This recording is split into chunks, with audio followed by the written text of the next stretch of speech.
Many Matters.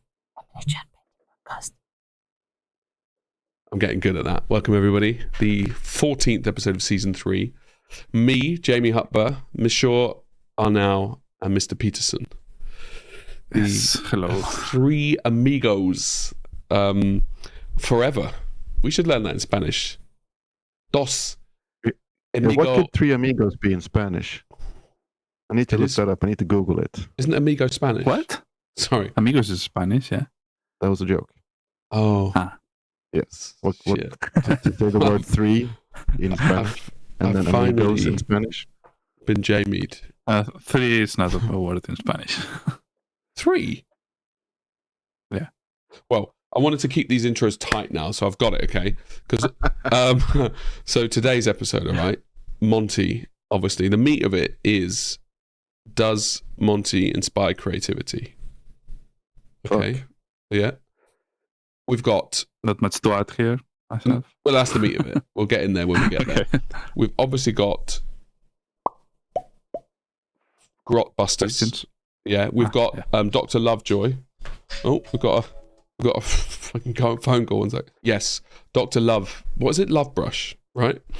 And then I believe it's Brush Love, I think. Brush Love. So we've got a lot of them, which is great. We've also got My Fast as a Race Car, possibly. Taskmasters. To be honest, it's an action-packed episode. I think we're going to struggle to fit it all in. As always. Yes, indeed. Which means I've covered the boring shit that everyone wants to hear. And now I can jump into up like how have you been? But I'll start, obviously. Yeah, I got a new mic arm, and it appears to be the Rolls Royce of mic arms. It's so good, right? That the side, like the little fucking things to access the Allen keys, are magnetic. Shit. Sleek. That is good. But you were very happy with the other arm. Nah, it was dominating Arnau. It was brutal. It sat just here, right, just to the, and it was in my because it was so tall. It was up, whereas this one is flat on the desk, and I can anyway. I'm very happy with it. So I just thought I'd tell everyone that. Oh, we've also got a new segment, Thought of the Day. Thought of the Day. Yeah, or Thought of the Week. It's fine. Basically, just a random thought that I had during the week that requires discussion. There's no jingle yet, I'll be honest. I really need to fix this mic issue I've got because I can't record any jingles at the moment. What? I know. It's why none of these... That's the death of the podcast right there. I mean, you laugh, but I agree. Like, that's the only reason why I'm doing it. Oh, okay. I'm jingle first, to be honest. Yeah, we are all second. Yeah, definitely. And Arnau, didn't you have an idea for a segment? Done it yet? Do I not? Me? No, Arnau. I might have said mine, but I meant Arnau did have an idea for a segment. You said. Yeah. I haven't even. I have not started yet, but I mean, I've been very busy. But just it's convenient. I mean, you're only as busy as you want to be. Yes, or as your past self made you to be. I see. My past self was an idiot. So I hear a lot of people say, "Oh, my tomorrow me will worry about that." Yeah, that was me. Yeah, that's good. I mean, that's my life's motto, to be honest. I just don't articulate. It's very closely linked with "it will always work out," and it's kind of on the same. Yours is much more. So interestingly, right? I was with Jason, Valbjorn, okay, and Monte. We can get into the Monte, right? And I said, as I've gotten older, my standards for women has just plummeted. Like I'll do anything. Obviously, I'm married, right? Happily married, so I can't do anything, but I would do anything. Hypothetically, exactly. I do like, and he was like, yeah. No, actually, I think I appreciate beauty more. And I was like, shit. I was very impressed by that statement, and I feel like that's the difference between everything works out versus what was the thing you said? Let tomorrow Jamie worry about it. Yeah, that to me is really unromantic and just cheap, whereas everything works out is a bit like philosophical. And what Jason there is, he turned that round and he made my sentence seem degrading and cheap versus his version where he sees beauty in everything. However, Yeah, he did say that, but it's true that you when you say everything will work out, there's a real insane optimism in it, and when you say I'll let tomorrow me worry about that, it's like you're a lazy shit. I struggle to see the link between the two, between your analogy. Martin, do you want to chastise him? Always. Wait, you're saying the link between Jason's comment and this everything will work out? Yeah. Yes. He's saying why bring up living things for tomorrow. That anecdote just had to do with the fact that Jason was able to dress up what Jamie said, much like saying, "I'll let tomorrow worry about my actual huge problems," as opposed to like everything will work out. That's how confident I was. Honestly, like if you put everything will work out on a T-shirt, it's just a good motto. Yeah, it is. God damn! I can't live like that, but it's a good motto. Mini matters. Yeah, mini matters. Everything will work out. Yeah, it's a bit like we should have a segment that it's that. What people email in sad stories of situations where it did work out. Yeah, and they tell it to you, and then you just say it will always work out, and then that's it. That's the whole segment. We could really offer the worst possible therapy in this podcast if people just tell us their very real problems, and we'll go, look, everything was just going to work out. Don't even worry. It'll be fine. Right? It'll work out. Yeah. There's a deeper meaning to it though. Like, everything will work out isn't just so interesting. Everything working out isn't just, you can't just leave stuff. Don't get me wrong. It's not like I'm going to just, I've got that debt or this bill that needs paying. It's not that. It's a little bit of trust in yourself, right? It's trust that you will work it out. Yeah, and it's also not condescending, like, because if we did the therapy sessions, that would be awesome.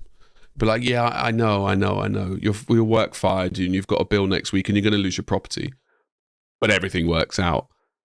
And then the guy walks away really happy, whistling and whoop-a-doop-a-doo. Like they're literally hiding from the police right now, and we're like, look, everything's going to work out. Don't worry about it. It's fine. No, that's not the point. Is bad shit does happen.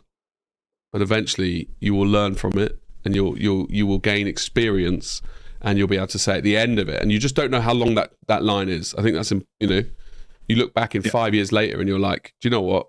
I'm still here. Life's cracking on, and it's very true that I've always found bad experiences are also experiences. If you've never had anything really difficult happen to you, you're due. Like you're in trouble. Yeah, I mean that was me. Yeah. Well, the issue was though is probably bad stuff had happened to me before, but I was too happy to notice. Now there's a fine line between happy and ignorance, I will say, and I'm firmly in the camp. I'm happy to be ignorant, I will say, but Monte and life lessons. So, Jason, myself, Lionel, Alberto, 1, 2, 3, and Martin, 5. We were the 5 best friends forever. You were there, right? Yeah. Yep. Why do you look shocked? Pretty sure. Just because I'm literally in front of you right now, and you forgot me. I was actually not that I forgot you. It's had I already said it. Right. Yeah. That's why I was like the same 5 as last year, and I booked a place this year that everyone was quite happy about with 6 bedrooms. Oh, shit. Well. So six bedrooms, but I will hasten to add that one of those bedrooms is not a bedroom. It's just a bed in a kitchen. We don't have to specify. Whether the beds were or whether they were nice or not. We could have slept at least one more person. Right. So I mean, technically speaking, we could have slept more because the kitchen table, the bathtub. Oh, yeah. Do you know what I mean? Yeah. These are all bedrooms, depending on your level of desperation. Me and I both had a massive double bed, and I hate double beds. I find it quite hard to sleep in them now. Yeah, I think since I had a wife, like the concept of sleeping in a single, and the kids obviously, I now sleep in a single bed in the study when I want to have a quick cheeky nap, and I like it because I can't fall off. I mean, it's not just that, but it's like you know where you stand. You're not like reaching out for stuff that's not there. We also had LG from the Discord, the only real Minimats fan, I will stress. The real Minimatters fan. And he's a lovely bloke. And he threw me off because he's Chinese, okay? And I expected him to His be parents are from like... Hong Kong. Yeah. That's China though, right? I think I spoke to him. Yeah, technically. Yeah, I mean, he's not, from Manchester. So that was what threw me off, right? Because I know there's a lot of Chinese collectors who are Chinese, right? And they fly into Monte and stuff. Like Daniel the Collector, or whatever he's called. And there's another guy. That guy. And I was going to say Singapore Noodles, but I was like, no one would call themselves that. No. So, no, they wouldn't. But that is China as well, right? Yeah. Cool. No, Singapore is not? another country. Singapore's another country. Shit. It's almost inadvertently more racist. I'd argue it is. Right, well, apologies. There's an episode of It's Always Sunny in Philadelphia that happens literally this. There's the whole episode, and they think because they have a southern accent, and you don't see their faces, and you are creating an image of them in your head, and then at the end they show it, and they are Chinese, and you're like, what? That's so. Well, at least if a TV show does it, it's not racist anymore. So yeah, that show especially, it's very very PC. It threw me off because I was expecting a normal Chinaman, and obviously it was just Michael, who's from Manchester, but he sounded more like he was from like Yorkshire or like Devon, like the West Country. But most people thought he was American. Anyway, not to go on about him. Several people thought he was American. I think I even thought he was American. Yeah, he's a nice guy, and thanks for coming. I mean, Nice you didn't guy. come for us, obviously. You went to Monte. Thanks for saying I mean, hi. he more or less did, because he showed up with Killicans and That was mentioned nice. the podcast, and then was drawn to us for the whole weekend. I And by kept, us, I mean to be you. fair, I Like, kept messaging him, being like, "Come to dinner, come to lunch." He wasn't just like a beetle or a fly to shit. I'd rather say it was we're the shit in this situation. Yeah, Not him. I got it. Do you Anyway. need saving, Jamie? No, I'm in the Okay. grave, and I'm really Okay. happy with being there. So At least Monte, we're absolutely sure that Michael's listening to this, so it was very nice Of to meet you, course. Michael. And he better be, motherfucker. Right. So it was us five, and I have to say, it was the best Monte I've ever experienced for myself. I laughed. I've never laughed that much in my life. So it was good. It was really good to see Lionel again. Like, he's chilled out a bit more, and we know now he doesn't listen to the podcast because we can talk shit about him. He's still obviously preparing stuff for us. Don't get me wrong. He's still doing some of the segments and giving out some content and stuff, but that's just because he's committed. But yeah, I actually at one point I thought I was just crying, but I was still laughing. Do you know what I mean? I don't think I've ever had that before, where it was in the awards ceremony as well. So it was slightly awkward, and we were like really at the front. yeah, you and Lionel were like right next to the what counts as a stage, I guess. Yeah, it's because we got there too late because of the ice cream situation, and then Yeah. I wasn't even sure. I wasn't sure why you even showed up, but then I realized you were actually both competing. well, neither of us expected to place. So I full didn't expect to context, place. I'm not sure why I was there. I thought What you should. did Lionel but bring, yes. by the way? He's the thing you two worked together with, I believe. The Beyond Miniature. Gladiator bust. Yes, it's More or less a gladiator. It's just a naked it's man. an with big anatomical scars piece on him. that you guys sell. Yeah, an Ah, So, and he entered that into SMC and got bronze. yes. Right? Well, it wasn't SMC, it was World Model Expo. Now, there's a very good episode. I doubt I can be bothered to link to it, but I'll try to link to it, at least on YouTube, right? The episode where we discuss, like, disappointment in painting competitions, right? And it's a good episode, I do believe. It's probably already only good one from back in the day. And it was a bit like, I don't know what the right word, it was like therapy, it seemed, or he got rid of some demons by winning this, right? Like you could see I've got a photo of him on stage at World Model Expo, and he's fucking fuming, right? He is really angry, and there's a photo of him on the stage at Monte, and he's like a fucking kid at Christmas. I've never he was stupid. He was like, it was like like a puppy dog, almost like, I don't know, breastfeeding or something. He was like super happy, the most content I've ever seen him.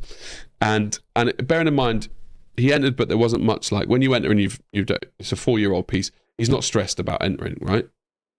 Do you know what I mean? What did he win, by the way? He won Masters bronze. Uh-huh. He did say that Masters is easy and the weakest category of all. But, you know, I don't know. I think take credit. I mean, I get it. He thinks he wouldn't place if he entered that into sci-fi or fantasy. And the fantasy did seem quite good. What was it? Historical? Historical. Yeah, historical. Oh, I see. Yeah. But, yeah, I'm very happy for him. I feel like he's passed a wall and he's absolutely going to Monte next year and he's going to paint something. Yeah. And he was talking about Golden Demon, going to Golden Demon until he won Monte. And now he's like, actually, I'm probably going to miss Golden Demon and go to Monte. I see. Now, the meat of it. Hold on. Fucking hell. I'm vegetarian. Oh, shit. I forgot to change the meat. Right. So that's the meat of it jingle. Now, I came back from Golden Demon fully like I'm back into painting, right? Mm-hmm. And I've left Monte in no way stronger, saying I'm back, I'm into painting. It didn't have the opposite effect at all, but it didn't have an impact to make me want to paint. However, we actually tried to record 2 Mini Matters podcasts while we were there, like as in we recorded and they were both just fucking shit. So we're not ever going to release them. They were awful. But we went back with the French lads to our cabine, and Thibaut there was showing me the Harlequin he painted for me. And I was meant to take it home, but we sort of just forgot to talk. I think I was meant to bring stuff to take it home, but he reminded me at Monte, like the day I travelled, that, oh, don't forget I'm bringing the model. Yeah. And I was like, oh, shit. So seeing that piece has motivated me 10 times more than any piece in Monte. And obviously there was Albert's, Thibaut's, Maxime's, like Ogre. I saw a lot of pieces, but I wasn't inspired by anything. And I'm kind of curious why. Because it's a piece that you want to paint. Or because it's Elder. Well, that's part of it. Thing. Yeah. But it's literally your model. It's a model that you've made. But you commissioned, you have it's your baby, right? So, and you have expectations to paint it and you want to see it painted, and when you see it well done, then it's natural, I think. So that kind of leads me to why don't the other things, I don't fully get why I can't. Basically, I'll stop there, we can come back to it. How did you two fuck you, Martin, now. How did you feel, Martin? We don't fucking... No, let's keep going. No, but I want to know if it was inspiring for you guys. But yeah, okay, let's jump in then. Fine. So I'm confused why I see all these. There's a sea of well-painted models, right? Obviously, some are going to naturally just tickle you more than others, obviously. But I don't understand why I could get so excited about Thibaut's model. And I was talking to him about why he wasn't excited, like he didn't feel too happy about it and stuff. And it didn't have any negative impact on my feeling towards the model either. I found it weird that I could be so... But this happens to everyone. I mean... Yeah, that's what I can count in one hand the models that inspired me at Golden Demon. And there's thousands. And same in any competition. And it's just because it speaks to you, because it's the same topic, is the same thing that a style that you like. So, or maybe it's a style that you have never done and you want to do, but it speaks to you somehow. But not all the figures in the competition can speak to you, because you would be fucking overwhelmed. Yeah, I think agree. Sorry, go ahead. No, go on. It's pretty normal. I have to agree that it's. I think it's like that for everyone, and it's not. You're not really missing out on anything. I actually also felt kind of similar. I wasn't really inspired this weekend any more than I was after Golden Demon, and I think I see it as something positive when I'm looking at hundreds of amazing pieces, but I'm still pretty sure what I actually want to do myself. And so if you go home and the one thing that stood out to you was the T-Boss Harlequin, that's just because you're kind of walking down the same where sort you of are. path you were already on, as opposed to all the time seeing new things and going, oh, actually, I want to do that. I want to do that. I'm going to do that. I mean, for one thing, it's really hard to be inspired. It's weird to be inspired by the storytelling entries from Monte, because many of them are so unique and they're entirely about one person's idea. And I feel like I'm not going to take anything away from that makes me go, oh, I'm going to do that too, or something similar, you know. I'm kind of happy to just look at that and be like, wow, cool. Someone else had a cool idea. Why did you, Jamie, you mentioned that you were quite inspired to paint after Golden Demon, yeah? I was going to ask you, there were so many things I wanted to unpack in all of your comments. Just quickly then, you were, well, no, I was silent. It looked like were you more inspired by Golden Demon or Monte? Me, probably Golden Demon. So it was a really interesting. I'm really not sure why. Well, that's kind of because it speaks to you more, right? I guess. I mean, it's literally the same. Yeah, I guess.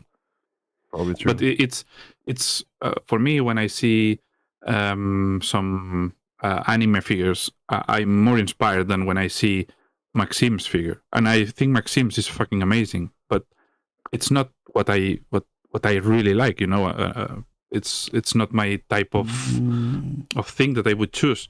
So that's why if I see a crappy anime figure that's laying around, but it's, you know, it has something that I like, I will be more inspired, just because it's what it calls me. So inspiration isn't drawn from something being good, basically. No, it's much not at all. Definitely, yeah. Well, then that leads the question to, I mean, there's loads of other stuff that we've obviously missed there, but like, is inspiration much more, it goes hand in hand with having fun, enjoying a show? Like, the more inspired you are, the more you think you enjoyed it? For me, probably. There's a lot of discussion about the word art, and I hate this discussion overall, but I've never heard it until this. For me, art or creativity is very, very honest and truthful to you, right? Is you don't do it for anyone. You do it for yourself. The moment that you start doing for some, we talked about this many times, but when you start doing for other people, then you stop having fun, and that's because that's not creativity anymore. The motive is not creativity. The motive is achieving something, or you know, it's a means to an end. And creativity is the goal, the fact of doing it, and that's the only reason for doing this, is being happy and being fulfilled yourself. That's a good. I mean, you're right. We have spoken about it before. No, I mean, there's two things. First of all, the first question, we'll do both, so I say it out loud. How do you stay creative when you're doing box arts for other people? And the second point is, if you're painting for social media, if you're painting to finish the piece, if you're painting for just because it's, then that's what killed me, right? And I realize now from Lionel and Alfonso both telling me to stop painting Elder, I stopped painting for myself, for fun and creativity for myself, and I was painting just to improve, basically, right? Like, and I think there's a place for that as well. Like, if you are improving for yourself, but if you're improving for something else, then no. Yeah, well, this was for someone else, I guess. I was improving for the sake of learning rather than having fun. It just took me 6 years to learn that. And I'm still not sure if I've learned it, because I got too scared to do the N&M, didn't I? So I just didn't do it. Or I did it in bone rather than the colours I wanted to. Now, how do you keep it fresh when you're doing box arts? That actually ties very well together with, do you remember the little bus thingy? Your epiphany. You forgot to say that in the. This is perfect. We're gonna get to it right now. Yeah. Could you imagine if I forgot the I would be annoyed. epiphany? I would be annoyed. We'd have Would to be record super funny. a 15-minute mini This leads episode. us into the next chapter, which is Arnau's epiphany. Go. Which actually, it's exactly what you were saying, because my epiphany is that I was very afraid of doing things. So when I started painting, I gave zero shits about the outcome. I literally just wanted to paint, and because I had no expectations, I had no fear of messing up, because there was no messing up. It was just another outcome. But obviously, with time and with people maybe looking up to you, or you create yourself some expectations of having to fulfill that image that you have set for yourself. And when I was about to do this non-metallic, which, by the way, for context, I'm doing a bust, which is a non-metallic, and it's very different from what I've done since now. And I was like afraid. I was planning the piece, because I always take a few hours to plan the piece before starting. And when I was planning it, I was seeing myself going back to, no, let's not do this because it's too risky. And I was so pissed at myself of realizing that I was literally cutting my wings, just thinking it's too risky. If it doesn't work, it's hours that you've wasted. And this never happened to me before. I mean, I was not worried about wasting hours. I was not worried. I was confident that I could overcome that challenge. That I would win the fight against the figure. And I chose to just tackle it, and whatever. If it's bad, it's bad. If it's good, how did you get there though? Like, why did you did you consciously go, no, stop, or was it just why didn't you just not do it? No, I did do it. No, but why did you do it so you had because the fear? Because I saw myself having fear. Yeah. And then because I always had a lot of success when I was ambitious, and then when I was afraid, right? Because then you're doing things that you haven't done, and you're progressing when you're afraid, and when you are on the outside your comfort zone. And that was the point. I was literally wanting desperately to go back to my comfort zone. And because you were busy at work, or you had loads of stuff, I have 5 figures this month. I have so much stuff to do. I didn't want to waste those hours, and I did the whole helmet in one day. And it's probably one of the best non-metallics I've ever done. Yeah. So and that taught me again how important it is to throw yourself at the challenge, and trust yourself, even if not always will be a success. Yeah. But something will advance in your head.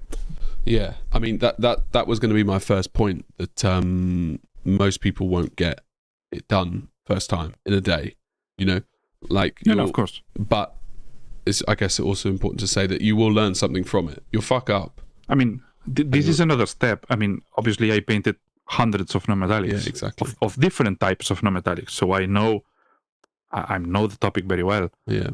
But this is another step between the previous one. It's just that it's the difference between the previous one. Yeah. No, I get it.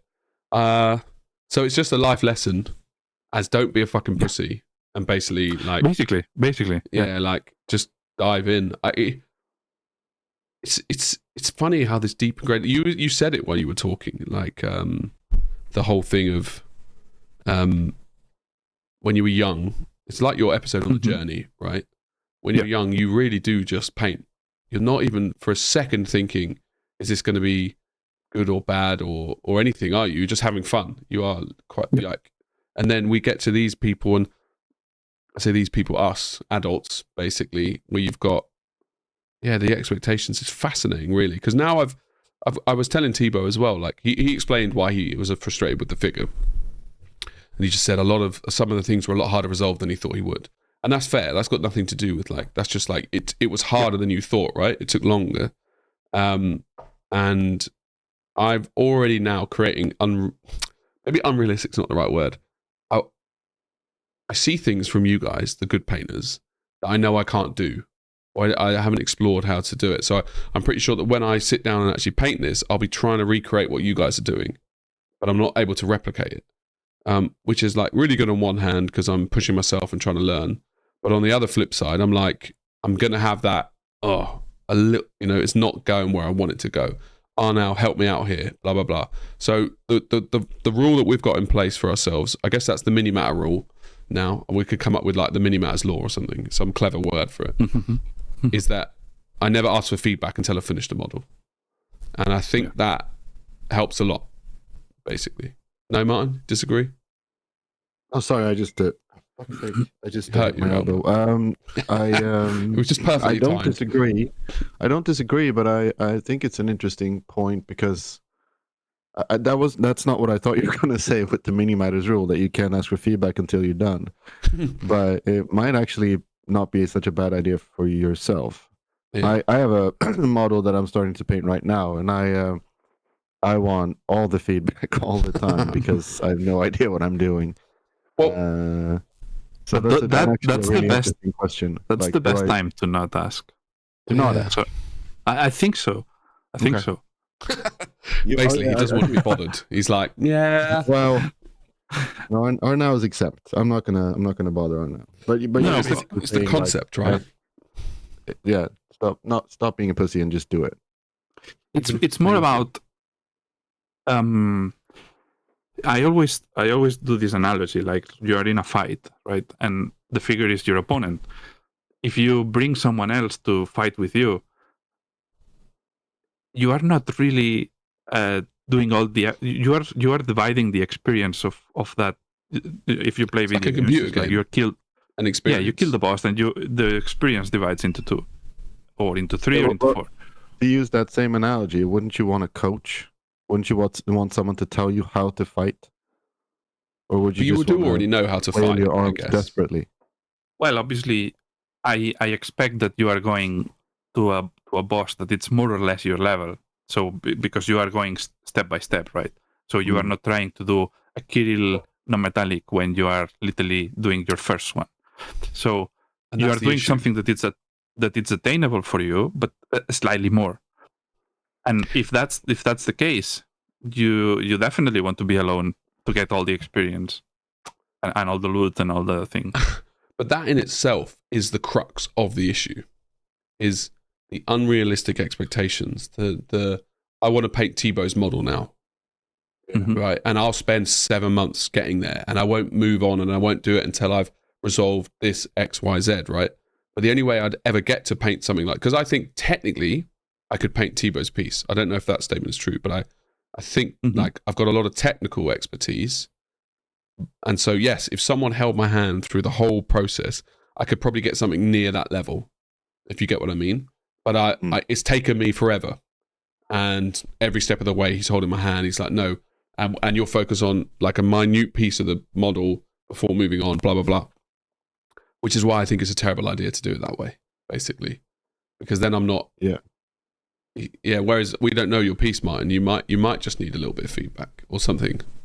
Yeah. Of course, if you need it, obviously, it's always, we will always be here for you.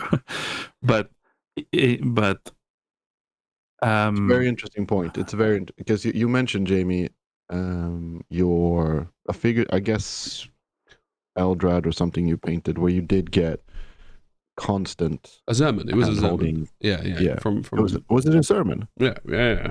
Oh, I see. Right. And that's why it's not that bad. Well, yeah. I mean, that doesn't sound quite fair, but I see what you're saying. No. I even now, 6 years later, and it feels like it wasn't quite yours. No, it wasn't. Yeah. Literally, if I went to Arnau's house and we spent a week painting a model together, I'd produce something that probably places in Monte, right? And he's not painted any of it, but he's literally been there, hand-holding, blah, blah, blah. And it's not that Azerman made me feel cheap, but afterwards I definitely had a case of, it's not imposter syndrome, because I know that I can't do that by myself. So it's not like I'm pretending that I can. I know I can't. And it's I mean that is the everything goes down to one thing, which is decision making. Painting is decision making. It's the only thing that differentiates you, me, Maxime, Albert, everyone, because we all know how to use a brush, and the literally only difference that between us is the decisions. So if you take that from the equation, what you are doing is just you are just becoming a hand for someone else, and you are not learning how to think, which is the key to art, to creativity, to everything. You have to take decisions. I think this connects well to what we were saying about what you take away from painting competitions as well, because I definitely felt with this weekend in Monte that the things that inspired me, in particular, it was Maxime's Ogre, is that a lot of that, looking at it up close, and I really tried to do for a long time. There were a lot of things where I thought, it's not like, oh, I can do this just as well, I'm going to go home and do it. But it was like, I can see how he did it, or I can recognize a texture or a method or whatever it is that made me want to paint, basically. Whereas other things I might look at and go, I don't even know how to do this, or maybe I don't want to. But whatever it is, I feel like there's something there about wanting to paint something myself is much more of a clear feeling of inspiration, rather than what we were saying about, you see something you like, that might not quite be inspirational, you might just like it. You might think exactly. it's fucking good, but that's not necessarily inspiration. I definitely fell prey to that problem. I look at something and I'm like, shit, I could do that. I can win a golden demon. Like, rather than realizing that the actual application is less than half the battle. Maybe that's too extreme, because obviously you've got people who just tabletop painters and they could physically never do it, right? Fine. But let's say you're of a level, and I was always like, it wasn't a frustration, but it was like, man, that wins. I'm slightly confused why I don't know how to win. This is when I was by myself as well, before I even knew that there was a painting community. I'd go to Golden Demon with my sister and what? Was she my wife? Probably, yeah, at the time. So, I mean, in the last 3 months now, we've been going, right? Maybe 4, because of our breaks. It's been a bit of a journey, I have to say. Like, don't get me wrong, and it's a short journey, to be fair. For 4 months, it seems like a longer journey. Yeah. Well, I have only painted half of one model, but I guess it really is because of this cast. So when you consider journey, hold on, this is worth pausing. Right, so I've got it. I just want to say how much. So now, like, I'm back. People keep asking me online, like, to play 40k, and I've got to do a map update on the TTS map. It's got like 30,000 people now asking me to update it, right? Because the maps have changed on these, and I can't be fucking asked. But I know I have to do it because I've got a commitment, and I've also got the stats site and stuff. But I really don't want to do it. But that shows how much I know I'm back, and importantly, I realize how much better this podcast is with all 3 of us painting. Like, it genuinely, like... Who could have thought? I would have thought, yeah.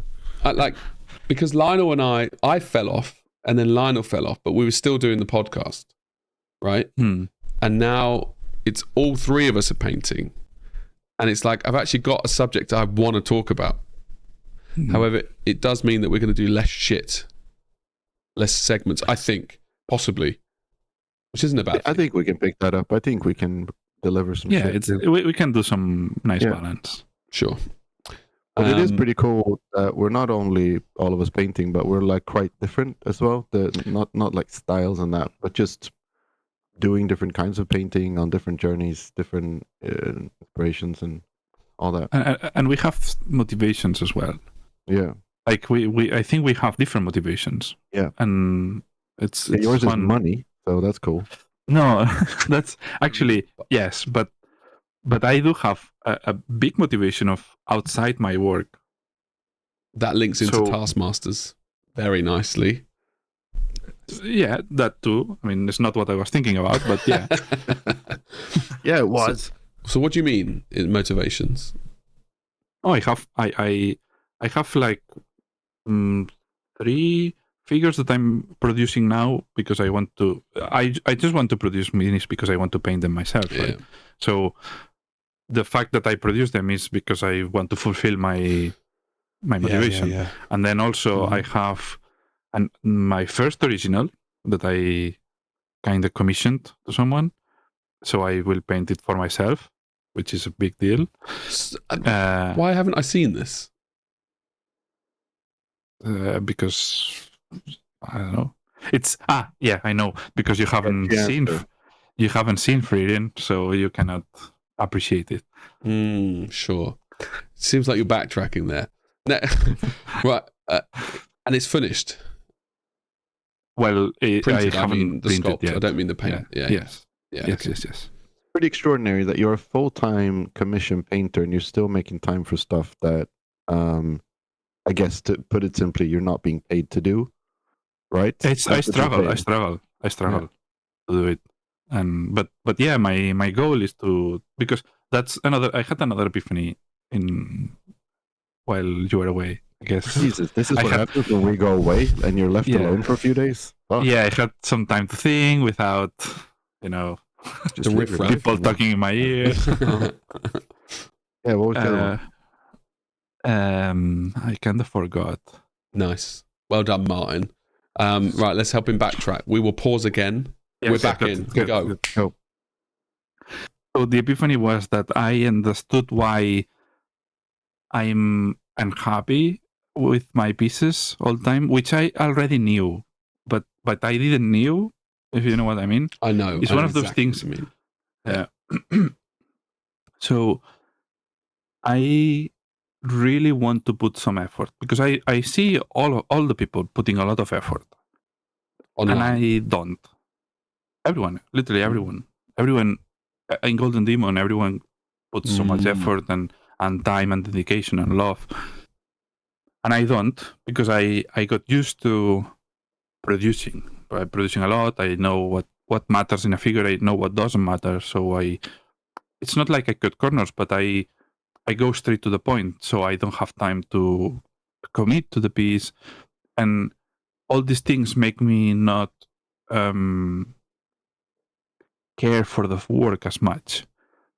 And what happens is that I'm not happy with my outcome. I'm not fulfilled. I literally, every time I show a piece that I painted, I have the urge to tell the person that is seeing it, I did it without effort, because that's the reality. I feel almost embarrassed to show it because it's not my real effort, and I hate that. And what's most important is that I envy people that put effort. So I guess the epiphany is that I want to put some effort, like real effort, and because I it's not like I don't know the feeling. I know the feeling. I have some pieces like the Nude Study or Archaeon. I'm fairly happy with it, but even more, like, could you imagine if I spend like 3 months in a piece? What would happen? I don't know, because I never done it. So I really want to try to experience that at It's least like pushing once. yourself in terms of time or effort or It's more in effort. Yeah. More than time. Time, I guess, it's a consequence. It's more the fact that everything is carefully thought and the best it can be, because now I compromise between what the how good it can be against time. And I do the compromise, right, between the two. What if you remove the time from the equation and you just try to do the best you can, period? Well, it's It must be a really cool feeling. Yeah, exactly. It's literally. It's exactly what I experienced in the heavy metal team. Literally exactly the same thing, and I think most people on the team do it now as well. What do you mean? Well, heavy metal was able to spend time. Oh no, you're not. No. What Arnau is saying about being unhappy, I think it sounds very depressing that everything you do for work is you're unhappy with, but you also, for me anyway, every single one was like, yeah, exactly what Arnau is saying. You want to tell people like this isn't quite the effort I want to put in. Yeah. Usually, almost exclusively, that's just to do with time. So it's interesting to hear you say it. It's literally the same. And I guess if you break it down, I was going to ask you, would you say that when you cut corners and you're kind of moving ahead because you have to, would you say that that's at every step of the project? Or is it specifically like rendering? Like, could you do something where you have a commission, you're almost done, and instead of finishing it tomorrow, you finish it in a week? Would that make it way better? It's the whole project. Is the core structure of the project. Yeah. Because I dedicated my career to understanding basically what's important in a mini. So I go straight to it, I solve it, and then everything else is just accessory. So I can do it fairly quickly. Yeah. If you tackle it in a more complex way, where it's not just one thing that matters, and you create more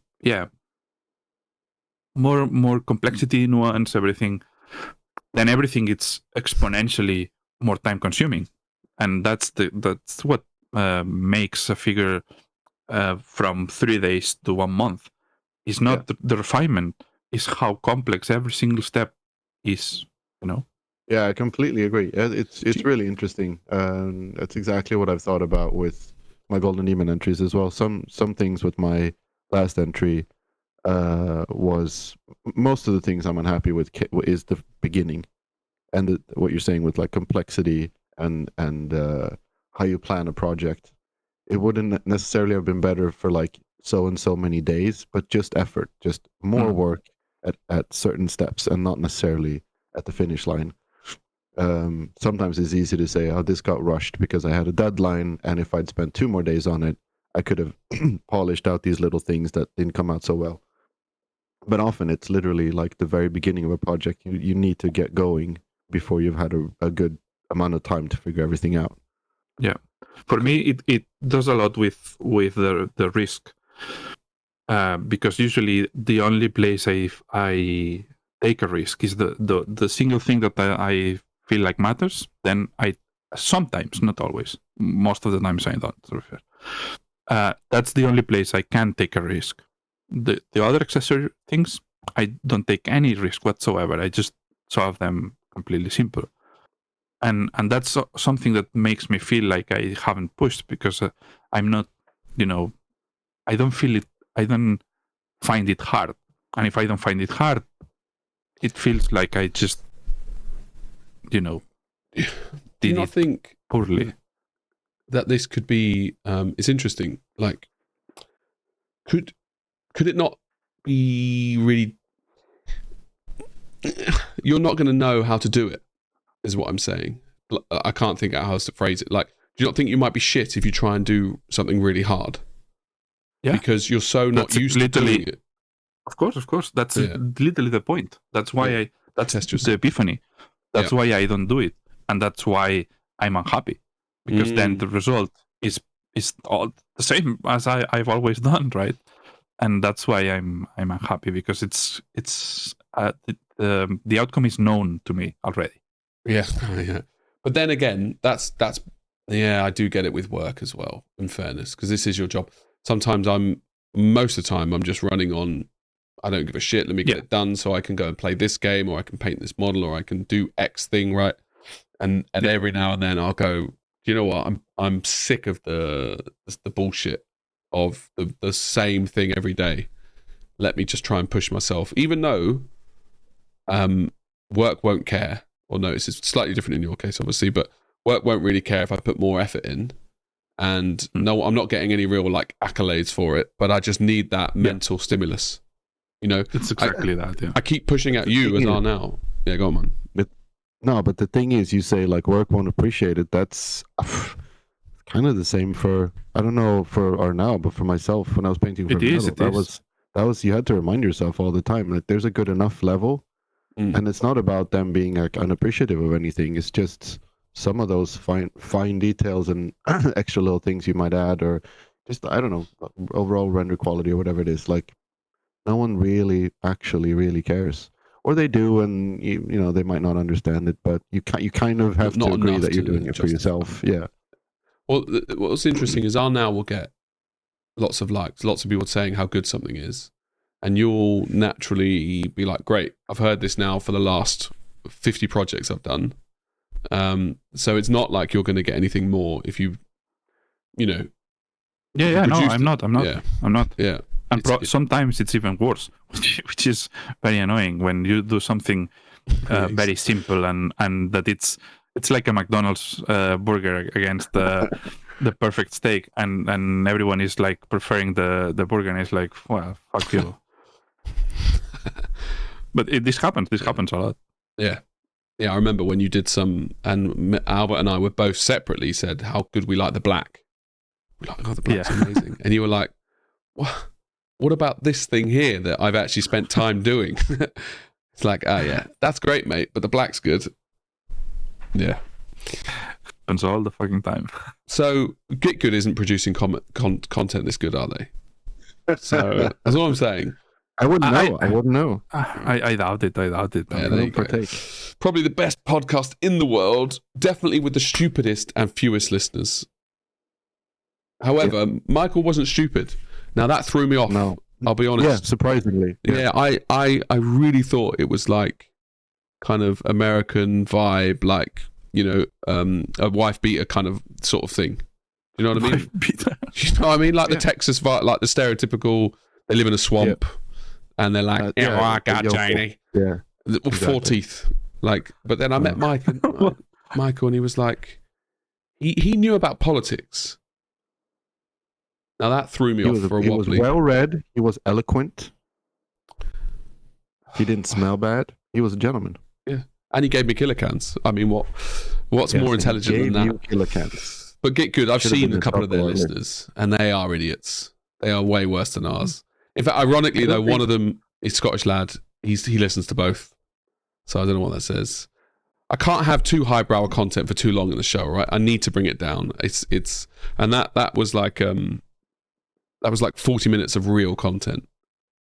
Yeah. We need a break. We need to rest a little bit. Yeah, I'm sick of it. Do you have any idiot segments now? Do you want to do your fastest race car? No, but I don't have any. But I have got thought of the day. Oh, good. It's a new segment. We should have, before you go to the thought of the day, we should have a crossover with them or some kind of street fight. Or I'm done with both. I mean, we could do a street fight or a crossover. Bad idea, actually. A painting street fight where we paint against them, but we get the entire community to also paint, right? Arnau's idea and an actual street fight. Like, as long as we remember that this was Arnau's idea. So all of us just get together on a court somewhere, like, you know. We have to fly in annoyingly. The only weapons that we can use are tools from our desk, like brushes. Yes. I've got scalpels. Scalpels are probably forbidden. Horrible things. Yeah. Horrible. I've got a dildo on my desk. 13 inch. I sometimes use a machete in my hobby. Right. Tell you. Especially got guns. Have a machine gun. Fuck those guys. Slating Get Good's really easy though, because I don't know them. So it becomes a lot easier to talk shit about someone you don't know, right? No, but it's great. It's with love. It's banter with love. No, but I'll be honest. I can't believe they're like literally 100 times more popular than we are, right? And they've been around like 2 months, and we've been around for like 6 years. Well, they do their work. Yeah, they actually. Yeah, it's mostly to do with who they are and what they do more than anything. Yes. So basically, they put a lot of effort. We put effort. Almost the same as us. Yeah, for sure. For sure. That silence told everything. We literally didn't. You know what my planning was for this episode? I've slowly, through the week, I put thoughts into a Gmail draft. Mm-hmm. That's all I did. And then while Well, we were you did doing more the than us. intro, I thought of a meat of it. Incredible. To spin it as Jason or Valborn vibes. I'm just inherently correct. Like creativity is just oozing out of my fucking body, I've been saying this, right? yeah. And I just wing my life, basically. And you're a little unwell too. Like I'm very unwell. Not I a little think bit. anyone who can hear this can tell that I am sick. I picked up some sort of virus in Italy, and So I've got you. sick. I have a fever And last night. and you have a fever, and we're still firing on all cylinders. We've delivered perhaps one of the 4 best podcast episodes of all time of any podcast. I'd agree with that, and definitely better than Get Good. So 100%. what's interesting is it's possible I'm able to concentrate right more now because I'm in physical pain. The like that it's like anime. Oh shit! I want to talk about a TV show, anime where they deliberately wear a suit that like limits their powers because they want to enjoy the battles, and it like Right. Kenpachi, he has Like bells Dragon. on his thing, right? Or Dragon? I don't watch Dragon Ball. Something like that in what is it? or Dragon Ball as well. Dragon Ball. Yeah, Dragon Ball. Yeah. And then they're like, Yeah. right, this is actually a real battle, and then it goes, and they're like, right, let's fight. And Yeah, that happens So- literally every episode in Dragon Ball. well, by me being in physical pain, it's apparently limited my ADD to jump around in projects. So, thought of the day. Okay, it's kind of like an amalgamation of. Oh, we lost him. My paused cat is a bit stupid. like our listeners. Fucking shit. Yes. It's an amalgamation of things I hate and things I love, but it's not really. Okay, so there's 3 possible things. What does that mean? I don't know what that means. I wrote that, I think, before my nap. I might have been lucid dreaming when I wrote that one. Okay, so pick one or two. Number 1 or 2. Me? Oh my god. It's an attack of the cat. Yeah, on top of Arnau right now. Yeah. Oh, this cracks me up, right? Subtle. Was it Yeah. you, Martin, who said it? Arnau produces the level he produces, and he has cats on his wet pallets, I know, right? I know. No, I'm completely shocked because I have issues with like dust. Oh, like a fleck of dust, and it will ruin an entire thing unless I. completely ruin it. Yeah, I've had massive problems with that for my last project, and my house is clean. We should And now literally has like 7 or 8 cats on his desk when he's painting. and carpets. Yes, I use one as a palette. We should create a hashtag instead of fuck smoothers. It's called have hair. Hold on. Yeah, well, Yes. my wife's ill again. Right, not again. She's got the same. I guess she's getting the same thing that I've got, which is kind of bad timing. Right, 2 or 1, 1 or 2. Pick one, and then I'll do the other one next 1. week. One. Okay. So my thought of the day here was, I was just waiting for mine. Oh, really, that clicks in. For baldness to exist, okay, there must have been some evolutionary advantage to it. Damn, that's a pretty good question, actually. Yeah. Right? Thoughts? I'm not so sure, but possible. Well, think about fingerprints, right? It means that there was But some it's not- amalgamation of we It's not an advantage other than that we don't need it. well, so fingerprints. like Someone got an advantage over having fingerprints, right? And they had slightly Yeah, better but that's grief on- different. Yeah, there's another cat to When- attack you. When you get something extra or lose it, one thing is because it's an advantage, the other is because you don't use it. I would It's use like my hair the- if I had it. I mean, don't get me wrong. I look a lot better without hair than I do with hair because of how I treated my hair. And it was excluding the fact that I have to shave like once every 2 days, but now I've got it down. Okay, what I do, I used to shave, let's say 3 days or 4 days, like one. Now I just do a little bit every day. So I used to have to shave properly and then be worried about missing because this bit would, and you'd have a clump here. Not anymore. I just do a rough 30-second shave, and then I'm like, I'll get it eventually, just by every day, right? Life hack. Yeah, because I hate doing stuff, and that was definitely something that I hated doing. So my thought here is actually maybe baldness is new, and it's like some mutation that hasn't had chance to evolve into being beneficial or not. Or maybe it's just not detrimental to creating life again. Like, if I had super spunk, no, if I could get a girl pregnant without having sex, I'd be like, I mean, I would fucking impregnate the world, right? And I'd have a huge evolution. It's probably quite a basic evolutionary story or whatever, but everyone would be getting pregnant, and my seed or my genes would be everywhere, right? And that would be the new evolutionary standard. Yeah, I would be the father of everything. And then 2 generations down the line, we would all be Dead. Crippled and literally brain dead. Ruined. So drooling all over the place, everyone drooling. So maybe it's not much like our listeners. So the listeners are Jamie's. Do you know how I know the listeners are stupid? It's because they keep coming back, and I'm the host, right? So that's how you know. Unless it's like as far as anyone, the real super fans, when they tell me about the episode, this is what they're here for. That perfectly personifies why they are. You know, they're not doing good jobs. They're doing they need. Yeah, I was going to go down another. No, so baldness, I feel like it's a random mutation then, and it offers no evolutionary advantage. It's a good question. Well, why does it happen? Why are some people exceptionally hairy? Because the hairiness is different though. Optimization is a kind of evolution, right? Yeah, but you have to have some benefit to it. If I'm optimization, less energy to create hair. Oh, interesting. Well, no, because then I would have some advantage. If I'm, if you go back 10,000 years, if I'm a burly motherfucker with good genetic muscle, I'm gonna hunt better, bosh the people off, fuck more women, have more babies. Yeah. By proxy, I just evolution, right?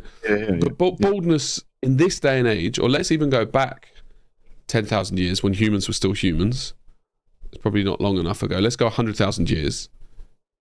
And only my head goes bald. My body is still, I'm producing more hair now on my body than it's only my head. Do I really gain an advantage over anybody else? No, but I don't gain a disadvantage. It makes me think that the trait isn't recessive. It doesn't carry on. Sorry, Mark. You would get sunburned more easily, I guess. And then skin cancer. Yeah. We might get but it's also general. Like, it's not about you. It's about the human race, and the human race is losing hair. Overall, like, people is less hairy than 2,000 years ago, or 3 or 4, I don't know. Million probably. That's why I think it's not a trait that can be passed on. Possibly, evolution dictates that you would need to have. I don't know if it's recessive, but pass on those genes, right? I have stronger muscles, better. I'm less susceptible to some illness. I have a baby. That kid has the same DNA, the same. I don't know. As far as I know, baldness, it's somehow. Yeah, I thought so. From the mother's side, it is hereditary, though, right? No. My dad's not bald. Yeah, my granddad was bald at 20. And that's from your mum. My father, no, my father's father, and my dad, he has 65, and he has a full head of hair. Yeah. I mean, don't get me wrong, this is a good thought of it, and we've embraced into it, and I don't know if I want the thought of it to be a deep comment. I suppose it can be either. Probably not. It can. Like, but if so, the thing is that we don't Google these things. The thought of the day is for things. It's just 3 completely illiterate Idiots. people about this talking about this, Well, we're not idiots, which is what makes it fun. Well, it's also why. No, but it's not a real podcast if we just don't just sit here speculating. Yeah, about something we don't know. Importantly, Yeah. Of course. and again, you know, our listeners are stupid because they didn't know the answer.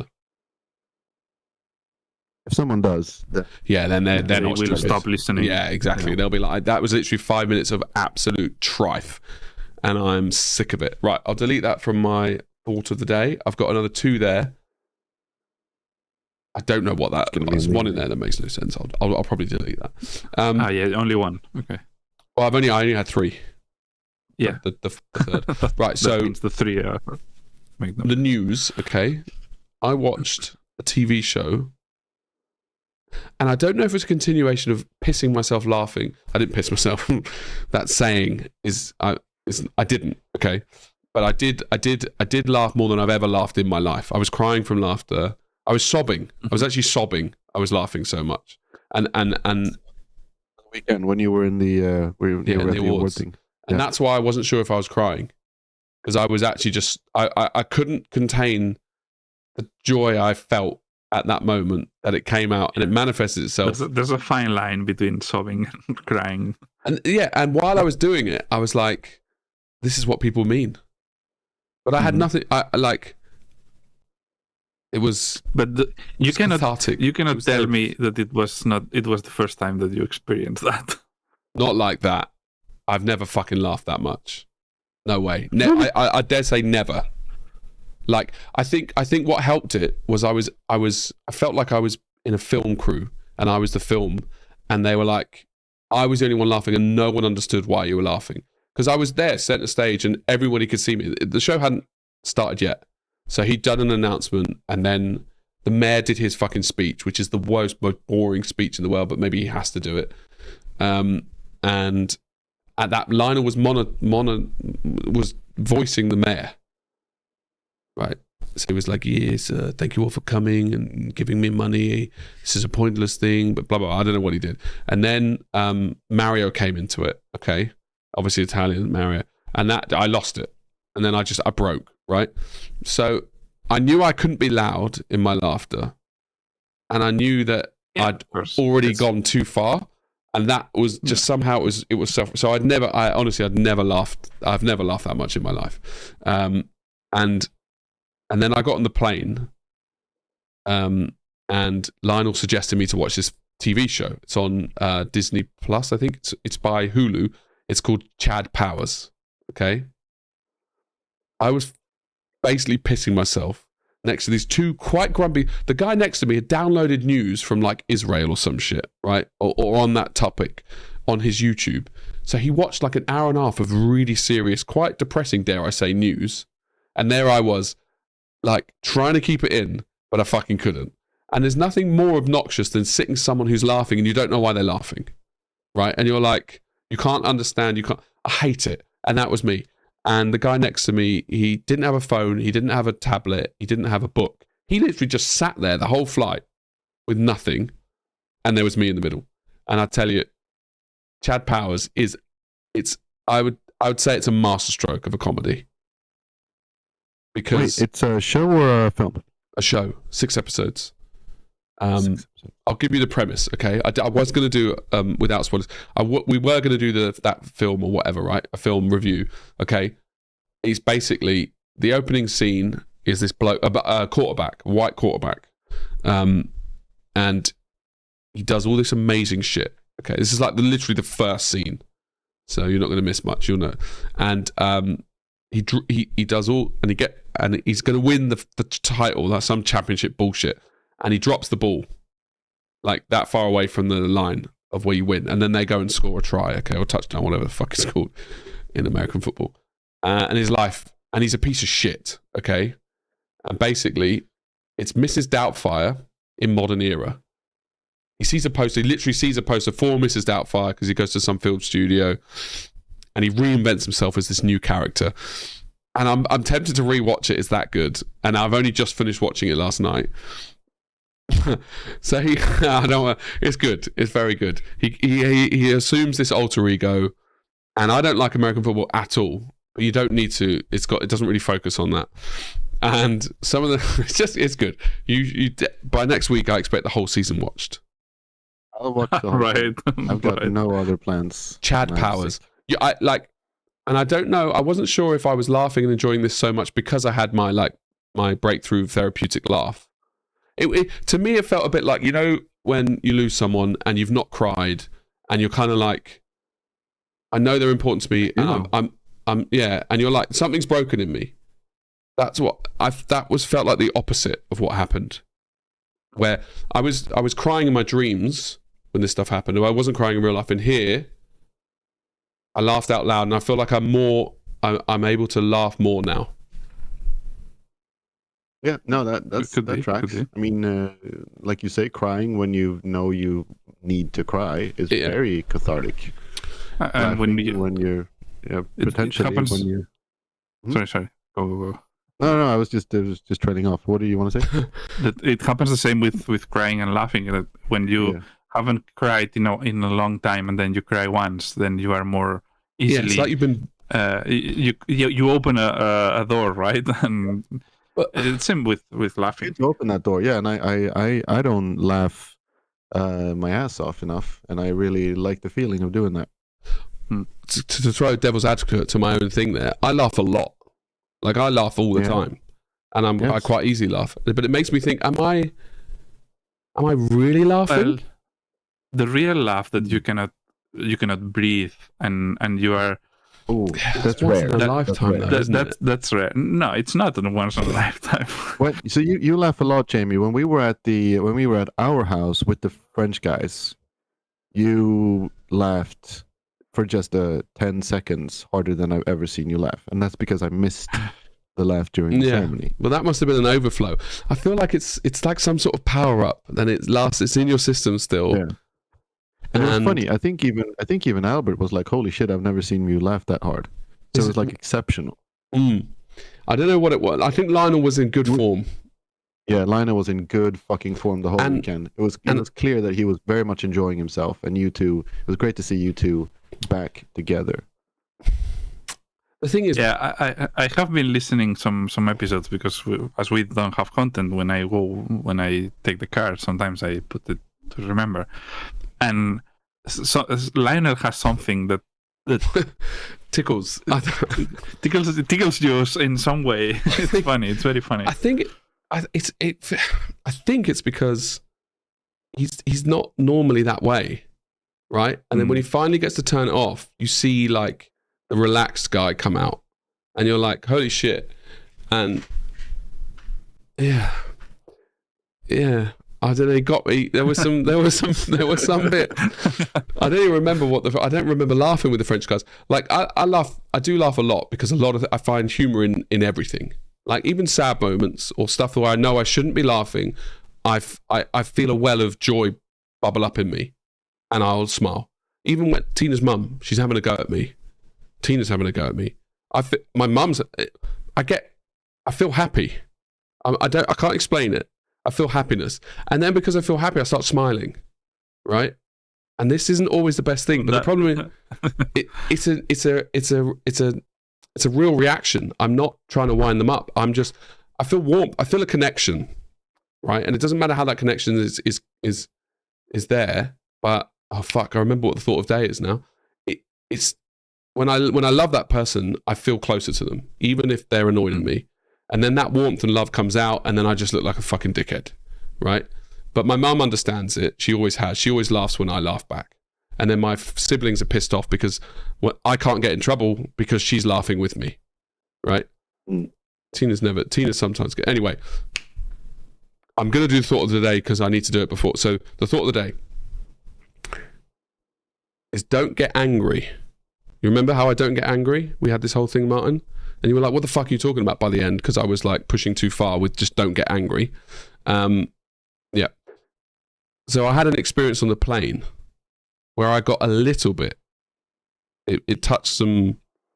It was stroking some of the old vibes on the anger, right? You know when you get off a plane and you're all in front of someone, and everybody lets the people get off, And they just stand there, and then you go and you go out, and you go and you go out, right? Fine. Like 2 rows behind me went through. And I was like, I'm not in a rush. It's fine. But then some other guy from in front of me got out, so they stopped. And I was like, right, I'll get out now. A girl in front of me, and then a bloke. And I was already slightly getting annoyed that she pushed in. She could see stop. She could see I was literally trying to get out, and she didn't. And then, so I just slid in between, knowing that this man behind it was her boyfriend. But I was like, dude, you're a piece of shit. You should have waited. And she's a piece of shit. She should have waited. So and I can be quite assertive when I want to be, right? So I pushed myself in between them. It wasn't like I was rubbing my dick on her ass or anything. So there was no like, he's annoyed that I'm like trying to get cushy or whatever. And he goes to me, I had my headphones in. He goes to me, do you need to go right now? And I was like, and we were like that close, right? Like he was like close. And I was like, oh, sorry. Did they say I shouldn't go? I didn't, maybe they said the back can go. And I was genuine. I was like, I was actually caught off guard. I was like, and he was like, do you need to go? And I was like, no, and then it started moving, right? But I could feel in me some aggression. And I was like, right? I was like, that annoyed me. That did annoy me. And I was like, the lady afterwards let me out, and I was like, thank you, got my bag. And I was like, I think I have to say something to him. And I was like, no, if I just say I'm basically just a Karen dickhead, I just let it go, right? Because he was being a Karen dickhead. He wasn't even being a Karen. He was just both of them were overtly a cunts, right? Clearly. Yeah. So the people in front were already weird by pushing, but I was like, it's fine, I'm not in a rush. But the point is, I did let it go because I had time to talk myself out of it. I wasn't like angry, and I wasn't going to have a fight over something that didn't matter. Like, I could have pushed him, for example. And I think I would have been morally within my right to do it. But also, he needs to, I actually kind of thought he needs to assert his dominance in front of his girl. And maybe that's just his relationship with her. So let him do it, it's fine. I understand a little bit like that. You don't want to look like a simp bitch in front of your woman, generally speaking. But then being polite, I kind of questioned the whole relationship. Anyway, the main point here is I had those, and a bit angry. Yeah, and it was the walk to the airport, not to the passport control. Well, it wasn't because we were in EU, but I definitely was. I was conflicted in my ease of. People can say anything to me. Really, I really believe that now. Like I had someone in the Monte tell me that the show is shit because I talk too much on it, right? But this podcast is shit. Yeah, but he said it to my face, and I know him really well, right? But I didn't get annoyed or angry by that, like at all. I was just like, that's your opinion, and let me try and think about if it's true or not, and if I agree. Whereas this did make me slightly, not like fully blown angry, but I could see how anger would spark in me. Anyway, that was like a 6-minute segment to just say I experienced Let's go anger. back to... What do we have now? Taskmasters? Oh shit, Taskmasters. Taskmasters is a big one, boys. I'm supposed to receive my killer cans today. And I'm literally, during this episode, I've updated my post office app 28 billion times. It's still not right. to see if it's out close. how keen I am. Yeah, to see if it's close. Because as soon as I get it, like literally the minute I hang up this shit, I'm going to run off and collect That's them. the way. Yeah. Get started. Yeah. Get stuck in. Well, I've got 5 killer cans now, thanks to Michael. But that's for my army. You're doing all of them? Well, I'm terrified. I told you. I still don't know how I'm going to resolve this. I should be excited. I think that's the attitude I need to take. Excited to paint something different and new. You are not? Terrified. Absolutely terrified. But you can be both. Yeah, exactly. That's awesome. Have you thought about a color scheme because you're doing an orc army? Oh, yeah. That's true. It would be red. I would only ever paint orcs red or green. But are you going to paint it for the army, or you will do a scenic base, or? I mean, that's even. I mean, I should. Have you haven't thought about it, basically? No, I've daydreamed a lot about my elder piece. In all honesty, which is worrying because it means that I'll paint this in a much more get it out of the way vibe. Well, it means tabletop. I'm not going to do a scenic. I'm going to do tabletop because then I can game with it. and I will that's be fine. gaming more, right? The whole point of Taskmasters is just doing it. Exactly. And this will firmly put me like so resolutely out of my comfort zone. Martin, you've painted these type before? I've not painted killer cans, but I've painted orcs for 40k. Far fewer than I should have, I think. I'm very keen to paint more orcs. Are you going to use it as an excuse for doing something, or yes? Yeah. I actually, it lines up pretty well because I have an idea for a Golden Demon entry, which is orky. And so I thought, shit! So Arnau and Martin are both going to do their. Well, I don't think mine will be. But this Golden isn't. Demon, this isn't a Golden Demon entry. This is a great excuse to try some recipes and shit. Not that I necessarily need to figure out how to paint red once again, but it'll be nice to. Maybe do a little bit of sketching on it. See, and I really quite like these models. They're just nice and. Sorry, the ringtone was going while you were talking. Oh, why am I sorry? She's a nice guy. Yeah. Unlike the plain cunt.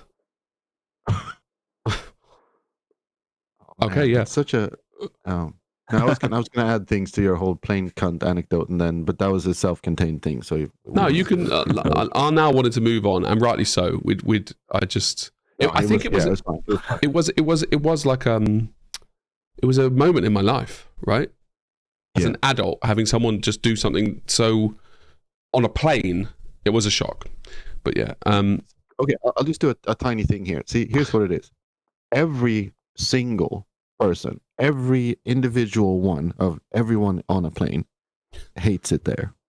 Yeah. So whenever someone is being like that, I get so angry because can't we all just agree that this sucks? And wouldn't it just be so much easier if we all just like keep it inside and we don't take it out on each other? It's kind of like the same when I'm on the subway or the metro in Stockholm and it's rush hour. And there's always someone like standing next to me who's like annoyed by everyone else there. And I just want to go, this is literally your first day in Stockholm? This is new to you. You've never had this before. Or do you go into like a car every morning, subway car, and you're like, wow, this again? And you're just as surprised and annoyed every morning. Fuck's sake. Yes, it sucks.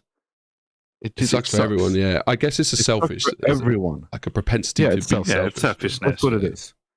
And I always thought I was a selfish person, but I don't follow politics. Different kinds, man. Different kinds. And all you were trying to do was get off the plane. And that guy is like, no, I need to make this like uncomfortable situation mine. I need to assert myself here and now in this. In front of my babe. Yeah, well, that was it. I agree. So we are back. For anybody who, for all intents and purposes, we've time traveled now for the listeners, because an hour and a half, maybe more, 2 hours has passed since we left. But for them, nothing's changed, and that's relativity. Yeah. So, Taskmasters, where I was, that was it. I was scared. I was terrified of the concept of painting, and then you two talked me around and told me, this is going to be very weird for the listeners where no time has passed, but that was it though, right? That was basically I'm not going to do Golden Demon. I'm just going to do tabletop, and it's going to be for my army. And have I thought of a color scheme? I think is where we left it, and I said red. Yeah. So I think just red. I'm going to emulate the second edition, guys. It might not be as easy. There's a lot more details on it, but yeah. I am only about. Oh, well, this is another like big thing. Is most of my life I've just been trying to recreate other people's work, more or less. Like, be it on Zerman, I copied the color scheme. Third edition Elder Project is solely copying. So hopefully now that we're on our new journey, because that is a segment, of course. Hold on, let me see if we've even got a jingle for the journey. Probably not, right? I don't think we had. Yeah, probably didn't. It was. Oh no, we do. Shit. The Journey. It's a horror film. Did you hear the horror music? I did not expect that. Yeah, I think we used it once or twice. and then I was tops. chastised by everyone for like, this is shit. Right. Every jingle that has your kid saying something is just makes me happy. So Yeah, but it's too. You can't slug a dead horse. You know, it's too. You can't do the same thing over and over again. I want to be creative. I want to be striving for perfection. subject of being creative. Right, we've done mine. Let's do your twos. Oh, right. We do have. I think we've got 4 confirmed people who are doing this task with us, right? That's Which it. is amazing. And it's the That's- biggest fucking one we've ever done. Yeah. Yes. Now, whether it's real remains to be seen. I have one planned. Go on. I don't know if it will be the next one or the next one to that, but I have one planned. Oh, another Taskmaster. Taskmaster's. I see. So I Another thought you meant- Taskmaster. Yes. Damn. In fact, that's actually a really good idea. We alternate the Taskmasters between us 3. Mm. Because then it will. So I know we're jumping now, Taskmasters, but I did want to talk about Monte and Martin. Yep. So let's just put a pin quickly in Taskmasters. Yours didn't get anything. Now, I think it's criminal, personally, because they have so clearly. When we were in the chicken shop, right, and everybody had their models out, and I saw it across the table, I was like, "Shit, man!" I find there's a difference between seeing a model in real life and seeing a model on display. I can't fully explain why I think that, but for me, I think probably because there's so many, and you're just like next. Oh, I already knew your piece. I didn't spend a whole lot of time looking at it when it was in the Monte stand, right? But when I saw it in the shop, I was like, "Fuck, it's tight, man." It's very tight and it's nice to look at, in my opinion. So Appreciate it. I can only assume that they don't like the style. I've heard so I'm very as much as I'm like committed to and familiar with Golden Demon, I'm quite unfamiliar with Monte and also not very committed to it. And I feel like any kind of rationalization where I'll say like, oh, it's not very important to me, or other judges don't like Warhammer, it sounds like I'm just kind of being a poor loser, and I'm like, no, there's absolutely no way there's anything wrong with my painting. It has to be this other arbitrary reason. But actually, from what I've heard, a lot of the judges, depending on who's judging, there's been judges who just really are not into Warhammer and definitely not into the heavy metal style. And we did have this year 3 current heavy metal painters competing, and one of them did place and 2 did not. And they're all really, really great painters. So I guess there might be something to that. Were their styles Go on, Sorry. No, go on. You'll forget what you're going to say, but I'll go quick, and then we'll do them together. All right. Were their styles heavy metal? Was my first question. Yes, And those 3 guys are 1000% heavy metal. As much as I'm willing to define that, but yeah, it is definitely. When we were judging at MPO, we had to face the challenge of judging heavy metal against non-heavy metal.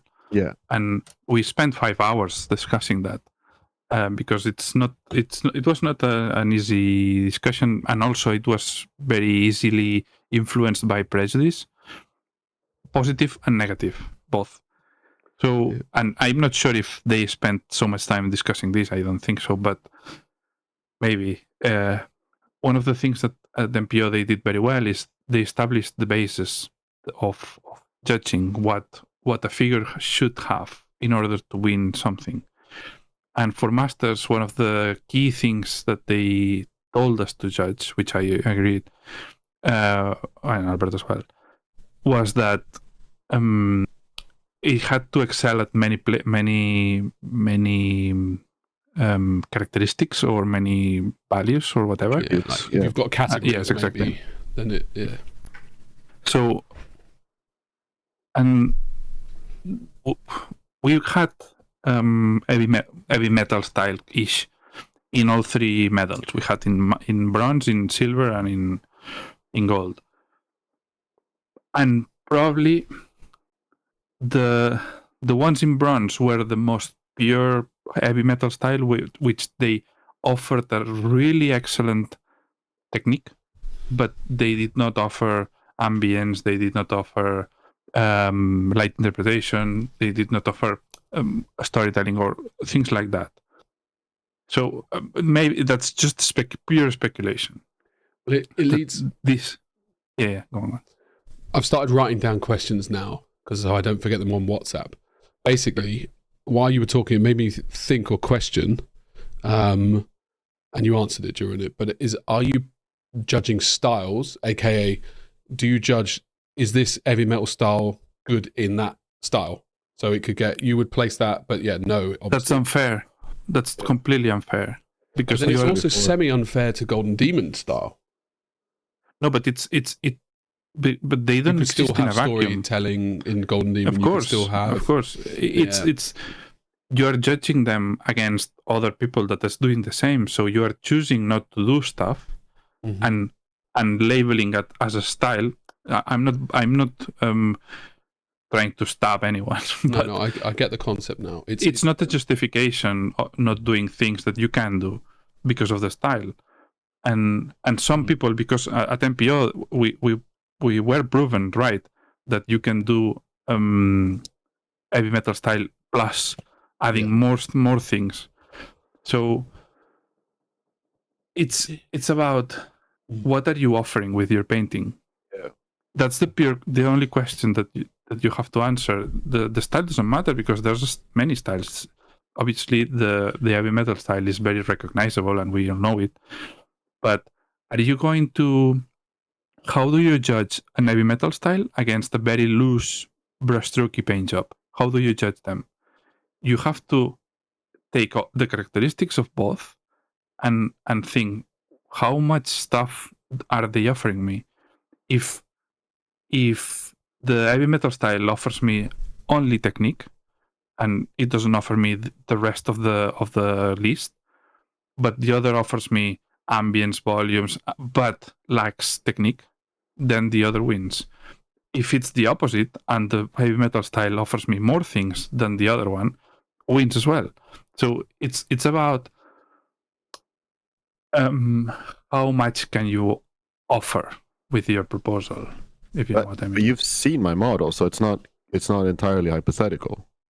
No, it's hypothetical. Their decision. I don't know what they chose or what they. I think it's very informative though in general, because it means that the two competitions. So I left Monte, and a lot of people did two parts. A lot of people I don't mind this part because I don't compete, but everyone said Italians win, right? And that was like the metric you ought to, but that's separate. Then you've got I left confused why you didn't win anything, Martin, right?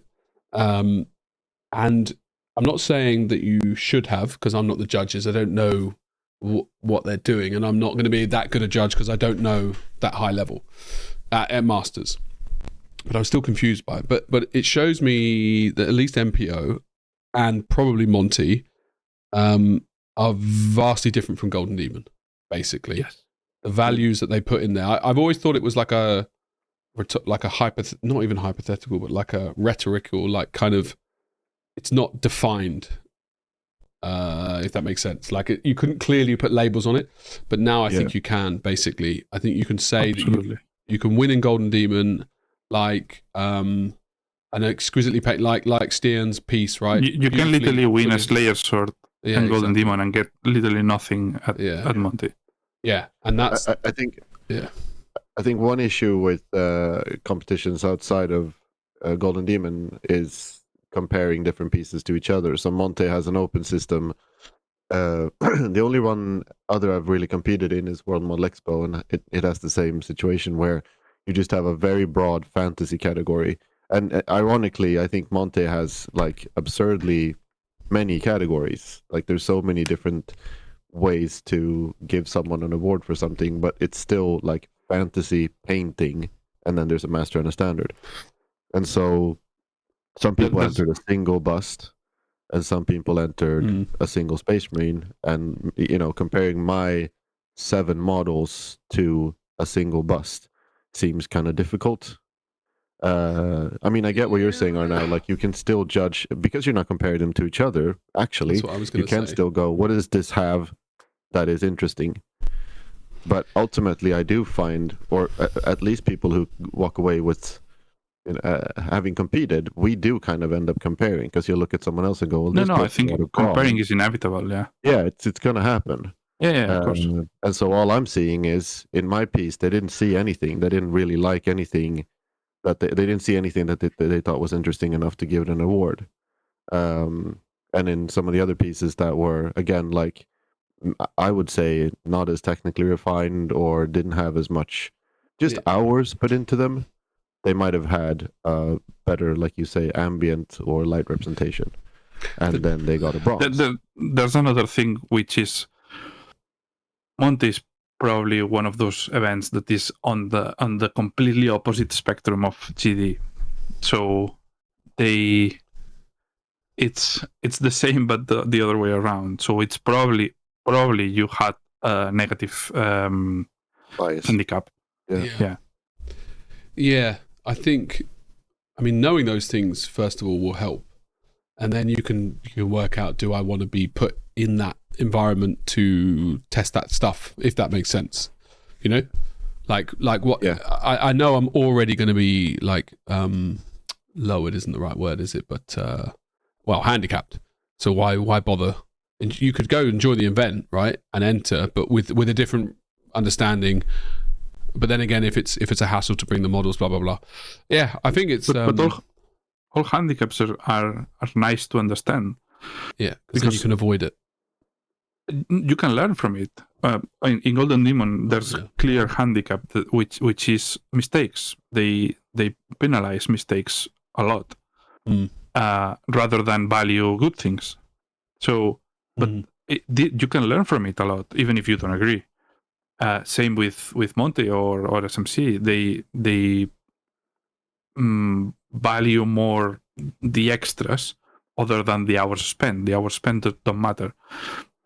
So that's something also that can be useful as a thing to, do a step up, or if you know what I mean. I do. I understand it and I agree with it, but I think that's where we get into this really difficult area, which we touched on before, like why are you doing what you're doing? Who are you doing it for? I think it's one thing to paint for competitions, but when you even have to feel like, well, this competition is going to award this type of creativity or this type of painting, or if I do this, then these particular judges will like it. I think that's just no, but I'm not talking about this at all.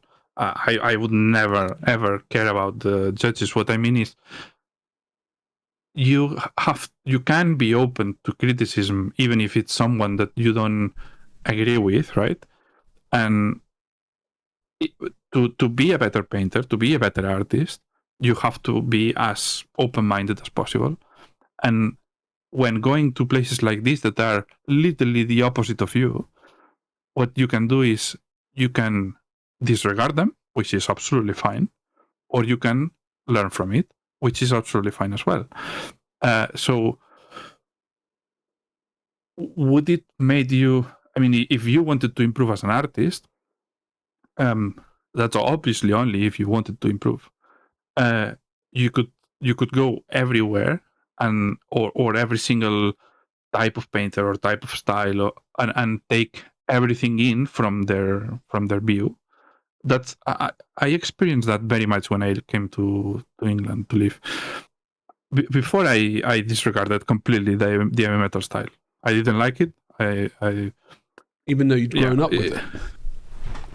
Yeah, I grown up with it, but I always saw it as tabletop plus, like an extreme, extremely refined tabletop, but not something that you have to take to make decisions, or that you don't. It's something that you have to do, and you do it. And the better you do it, the better. But when I came to live in England and I see so many, because in Spain, obviously, we had more like the loose style and we value, with the focus smoothness and all these things and big child, we valued a lot expressivity. And when I started my journey with brushes, I learned in all this ambient, because in 2012, 2013, a big child was starting, light models, all these things. So really, it was the ambient I grew in while painting. So when I came to live in England, I saw a lot of heavy metal style painted figures. I talked to people that didn't agree with what I thought it was the absolute norm, right? And then I understood that there's value in both, and both things can be beautiful. But it doesn't mean that I will paint like heavy metal. No, not at all. Does it mean that I can take things in from the heavy metal style? For sure. The absolute dedication to it, the insane. It's not only the care for detail, but the perfectionism even. It is. I learned that from Last Golden Demon. Yeah, is the levels that you guys they take it is phenomenal. Exactly. Why not merge this with the more I don't know how to say it, more pictorial style? You can definitely do it. You can put as much detail as possible and also add as much complexity as possible. So it's not like the two are separate together.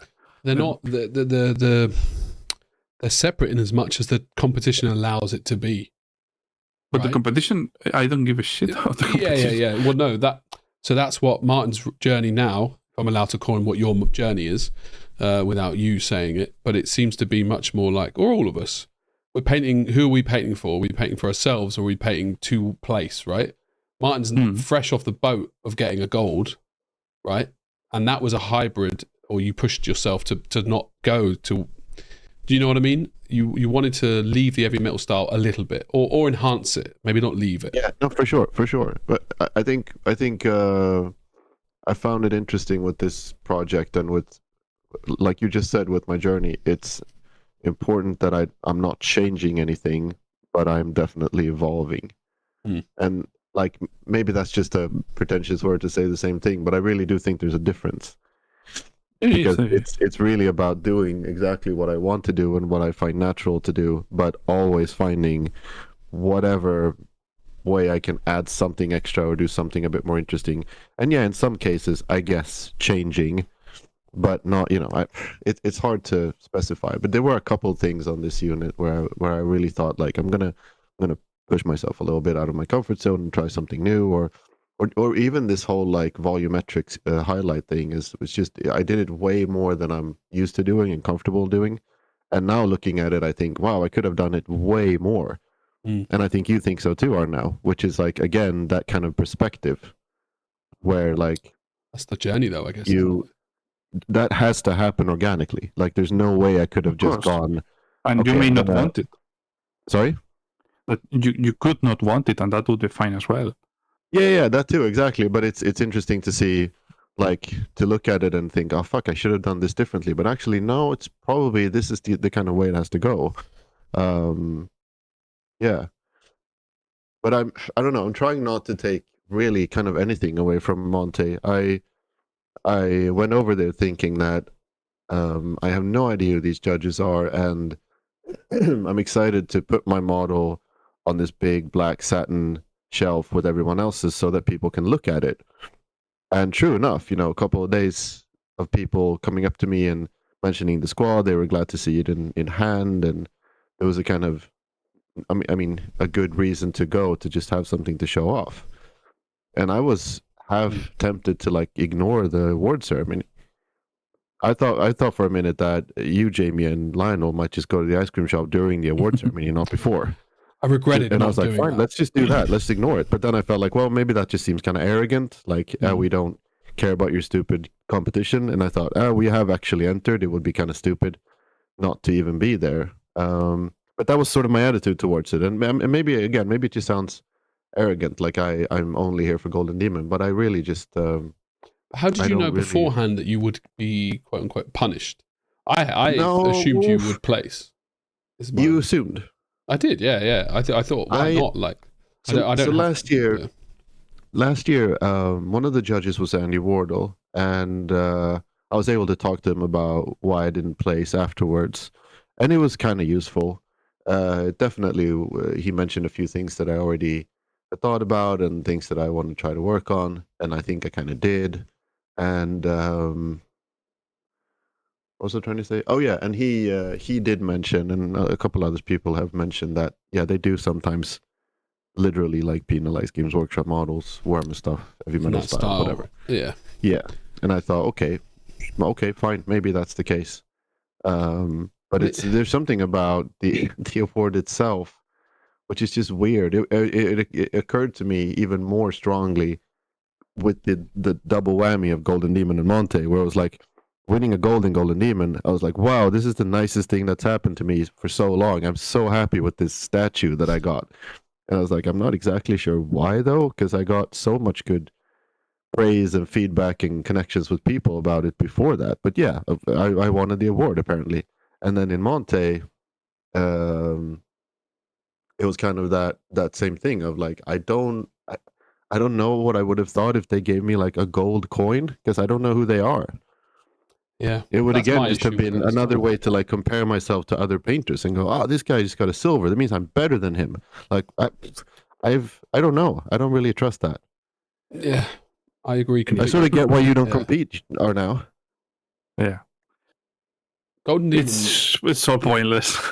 A little bit it is. These shows, I think that the show gives us a vocal point to go to. So for that, I'm really grateful. Right, we have a competition. We go, blah blah blah.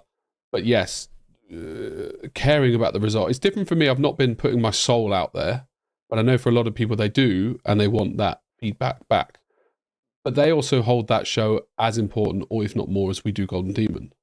Right? Yes. Like I want to win Golden sure. Demon, and I would, like you say, what difference does it make if you have one? But I'll be honest, it's something that you've chased for your whole life.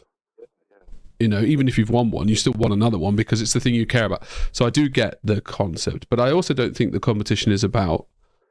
I don't see it as like you are great, like you know this justifies your existence because you've won gold or a sword. Or in my mind, it's more like a competition, and you're competing. Like I play football. When I won cups, I wasn't thinking I'm better than that person or I'm better than this. It was much more that was what I wanted to win. And I've worked my arse off to win that thing, and that's how I see Golden Demon, and that's a good why. Analogy, actually. Yeah, it's much. It's a competition rather than you're not competing against blah blah blah. It's interesting. The recognition I think is interesting too, because I felt like winning Golden Demon made me happy for a lot of reasons, but one was that I thought, well, it's nice that the judges saw, that I'd put a lot of work in it, I guess, and that it's very refined and. It felt like a good compliment. But then when Arnau didn't win anything in Golden Demon, it made me really, really upset because of the same reason. Because it was like, well, I kind of wanted to bring his entry and show it to them and like, fucking look at this. Like, what are you doing? And less so with Stian because he was a finalist and I knew that they'd taken his piece out and had a good look at it. And Monte was kind of the same for like, I was really happy that Albert got just about the best award he could get, and Maxime got best painted, which I thought, yeah, fuck yeah, he deserves to get that. Like, he's a really, really, really good painter, and I'm happy that someone that I really admire got that recognition. So, what's I guess really interesting to go on what you're saying there is the episode we did 2 or 3 ago where we spoke about Golden Demon and Arnau's synopsis on that we're worried that Golden Demon is judging like you can't have a certain style, you won't place right. If you enter something like Mark or like Arnau, it's not like that, but yeah. Sure. I can't remember what the main point of it was, but it feels like the polar opposite of what Monte has done. It feels like both competitions are doing similar things, slightly different, aka a more arty, highly refined. Yours, not the Arnau style. I'll coin it that. Mark, they aren't able to judge that because they don't understand it, right? And now that was more or less the thing, right? It's like it's kind of what I think. It's the same on Monte's side. They're very much on the opposite end of the spectrum. Yeah. Mark's is maybe even a better example, like the fact that he didn't place in Golden Demon and generally Best of gets show, I all think, kinds right? of awards in Monte. Yeah, Some exactly. such in Monte, yeah. Or maybe something similar. They definitely appreciate him and his painting there, and it's yeah, the word style kind of tastes weird in my mouth. It's not exactly that, but it's just his skill, style, ability, whatever. Yeah, it's a combination. I What he guess does you is could output. coin style as being artistic in a weird way. I think all it really shows us in all of these situations is that you can't enter competitions looking for validation, and you have to enter a competition. You can still be disappointed that you think you should have placed higher, but it doesn't really matter. And you should see it much more like a competition, I think, for just competing, right? Also, that's a beautiful sunset, Arnau. It is. It Really is. It really Flavor of a is. sunset there. That's nice. No, that's a very a good way to put it, Jamie. I think is don't go to competitions for validation. Go there for the exhibition. I think, which is what Monte was. Because it's a hassle lugging this Space Wolf squad to Italy, but I did it because I thought I'd really want to show it off. Even just for Jason, because I thought, well, actually, he's going to want to see these, and he sat down with him in the ice cream shop for ages, and I thought, well, this was a good thing I brought them then. Yeah, I took a shitload of photos, and so that was a big point of it and a big part of it. And then validation, you can get that from a lot of places, but we should always be happy, I think, we should be enthusiastic. What am I trying to say? We should always show our stuff to each other. Yeah, for sure. And share it. At the end of the day, it's like we have Monte and Golden Demon are like football and indoor football that you play with 5 guys in a, I don't know the name in English. Football. In what? It's just the German word for football. Ah, okay. Or indoor football. In Spanish is football sala, which is football room, basically. And it's like if you are the best player in the world at football room, and you play football, normal football, you probably will freak out with the size of the field, right? And you will probably do shit. But you are the fucking best at football room. Then, I mean, just what's the problem, right? compete at your stuff if you want to compete. It's good to know. I'm surprised that it's taken 6 years of going to see these differences, but I guess I wasn't talking it over with people in depth for 2 hours, although we've not spent 2 hours. But yes, I think I need to paint for myself still, and competitions won't help that. And I'm going to just enjoy. Yeah, I'm not going to paint for a competition. As I said, I used to only paint for competitions. Yeah, you paint.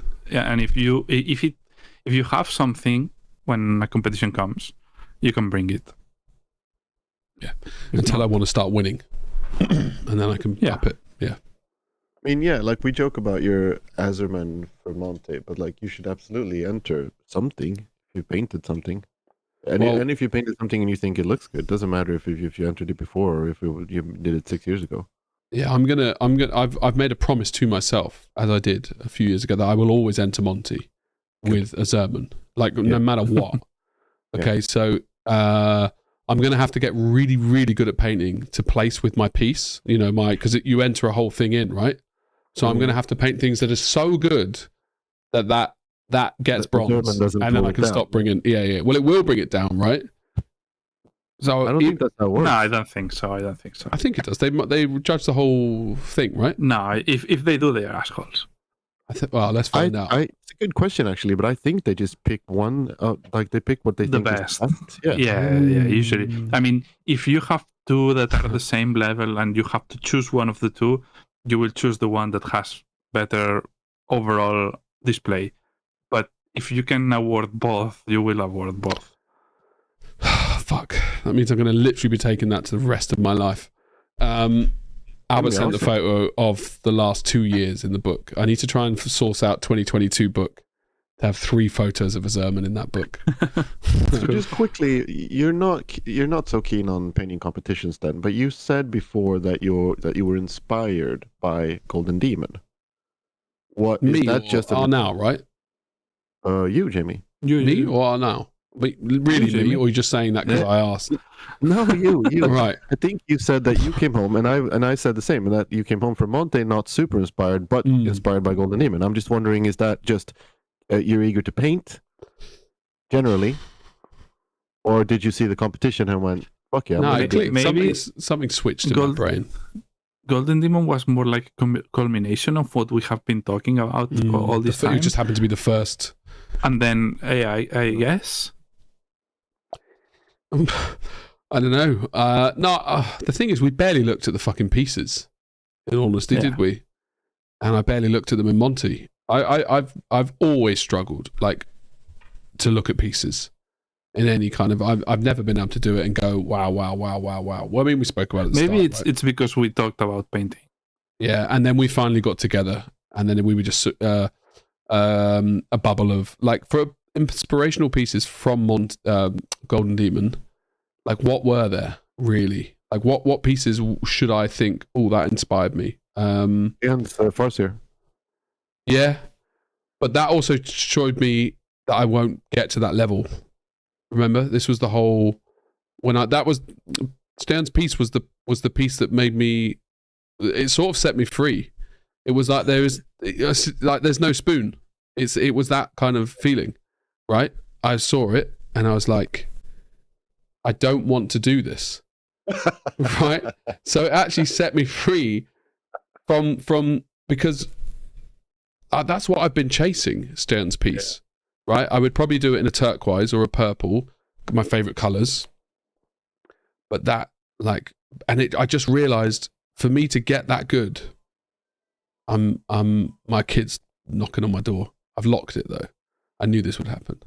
And that's why I closed the door earlier. He's inside the closet now. So I'm trying to talk quietly so he doesn't hear me, so he doesn't kick off. I realized to get to that level, the filing, everything, the freehand, as a piece, the base, I don't have that. I don't have that anymore. And I used to. That's what I used to chase more than anything. I spent 120 hours on a single elf, and the thing is, I actually really enjoyed that. So I'm talking myself out of this, but when I did that elf back then, 2018, I was no point of painting that. Was I fed up or bored? I enjoyed the whole process, right? And actually, that was probably weird. That was actually the time after that I started losing love with the hobby because I started learning, really started trying to learn, and I had that whole 2 years of learning, blah blah blah, maybe 1 year. Okay, well, anyway, now that I'm here. That piece, when I saw that, it just pulled everything together when I saw Stan's piece, and I was like, right, I've been fucking muddling over different styles and things and stressing about it doesn't look like this and I want it to look like this, and now I can finally say I don't want to recreate that. I want to recreate something a bit more free, less stressful. It seems stressful. I think that's honestly what it is. The stress that these guys, heavy metal, and the same in Monte, when I talk to these guys, they always seem stressed. Fuck, I did all this and I didn't get this, and this was great, but this was bullshit. And I never hear anybody. Maybe that's normal, or maybe it's just human nature. They don't want to be it's a great piece, and they don't just want to go, do you know what? It was fucking easy. I loved it. Maybe not easy, but I had a great fun doing it.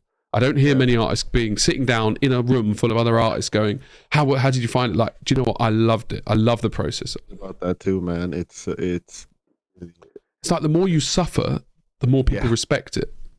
Well, yeah, it might be that. It might be that you subconsciously or not, you think that the more you explain your suffering, then people will respect you more.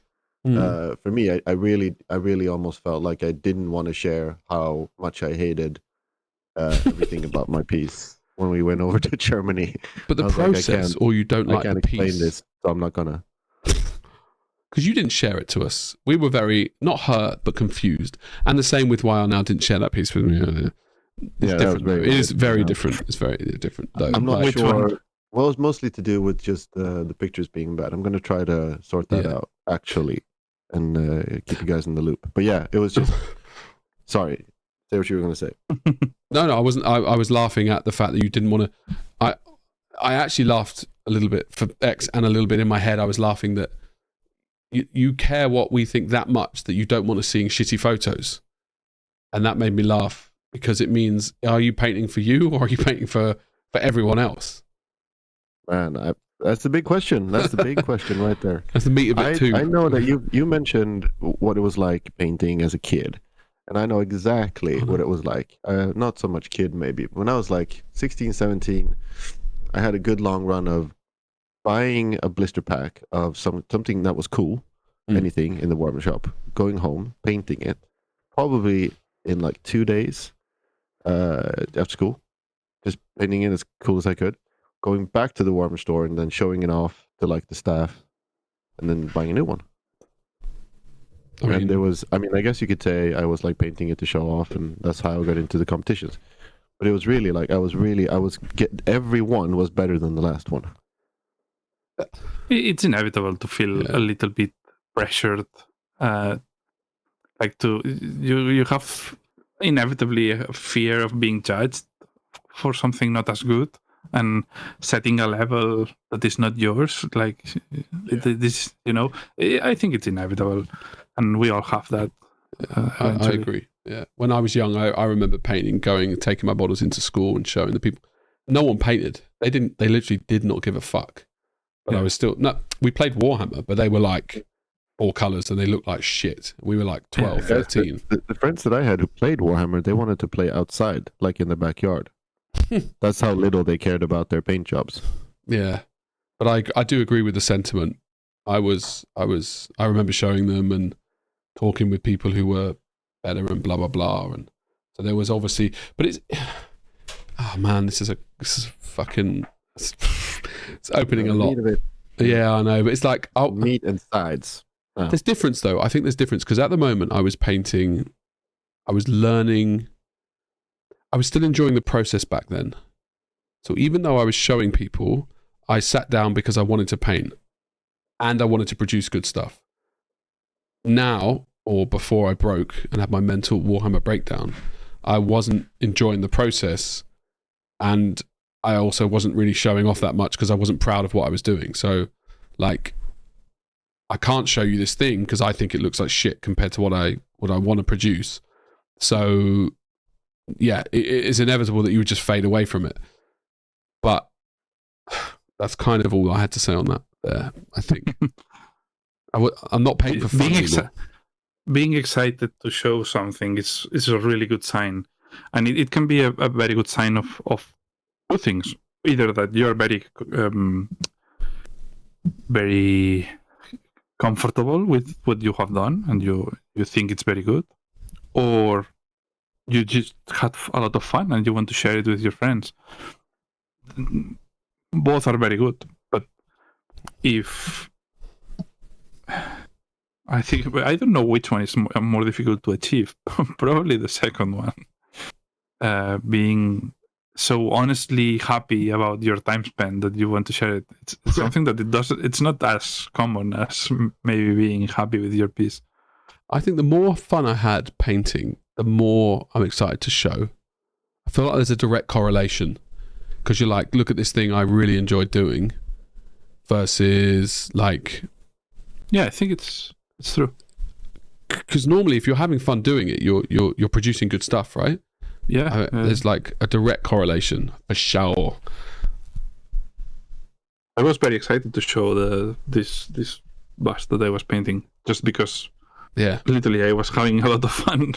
Like you actually shared it, which is super rare for you. You non-sharing son of a bitch.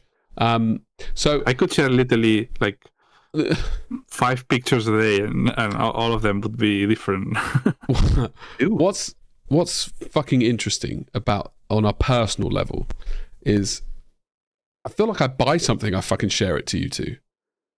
Or like I read a book, I'll share it. I'll talk about, and I don't know where that comes from. I have a video of your son taking a dump in my phone. There you go. Yeah, right. For example, he was going like this, Martin. It was very, very funny. He was going, but he was pretending. Okay, he had done a dump already. So I didn't hear the. Yeah, I didn't hear the plop. No, there's no plop there, baby. This is the like the quintessential. I have to understand that not everybody wants to share as much as I do. To be fair, I don't do it just because I'm so in my own In the zone. Yeah, it's not because I don't want to. If I had an alarm that set me up and Yeah, like send a picture, then I would probably. You have to go where your soul takes you. You just do what's natural, right? It just means I think you're a piece of shit. Yeah, right. So was I joking? No. Meat of it. No. Fucking Taskmasters. exactly. Right, you two. Lay it on me. Lay it on me. Damn. 3 years later. I'm trying to figure out. So I was thinking I should. I kind of wanted to paint it like the box art, and then I realized, that sucks. I'm not going to do that. I need You can to come if you up with want. something. No. Okay. I have to do something more interesting than that. So I'm going to figure out what that is. Okay. Fuck that. I'm not doing it just yellow with like black, and I'm not doing it red with like red flames or yellow flames. I'm not sure research. what. Yeah, well, just the two. That's what GW orcs look like, you know. So I'm gonna do something else with it, and then a base that complements the armor color. That's what's up. So as soon as I get these sprues, I'm gonna stick something together, and then the old gears are gonna start grinding. And I'll have something. Orcs are fun that way. Oh, I was gonna say, Jamie, as well. The new orc transfer sheet is dope. It has a lot of great shit on it. Yeah, it's amazing. So whatever you do with your orc army, you can stick some nice transfers on it, and it's gonna look awesome. That's good. Like even if you just spray it red and just do them on, and that's my taskmasters. Fuck you, mini matters, basically. Yeah, you could literally do 3 colors That like would be the funny. shit tournament. I'm very, very well versed at that now. the what? I'm very well versed at just doing the base and the basic colors and just playing with it, and no one cares even remotely.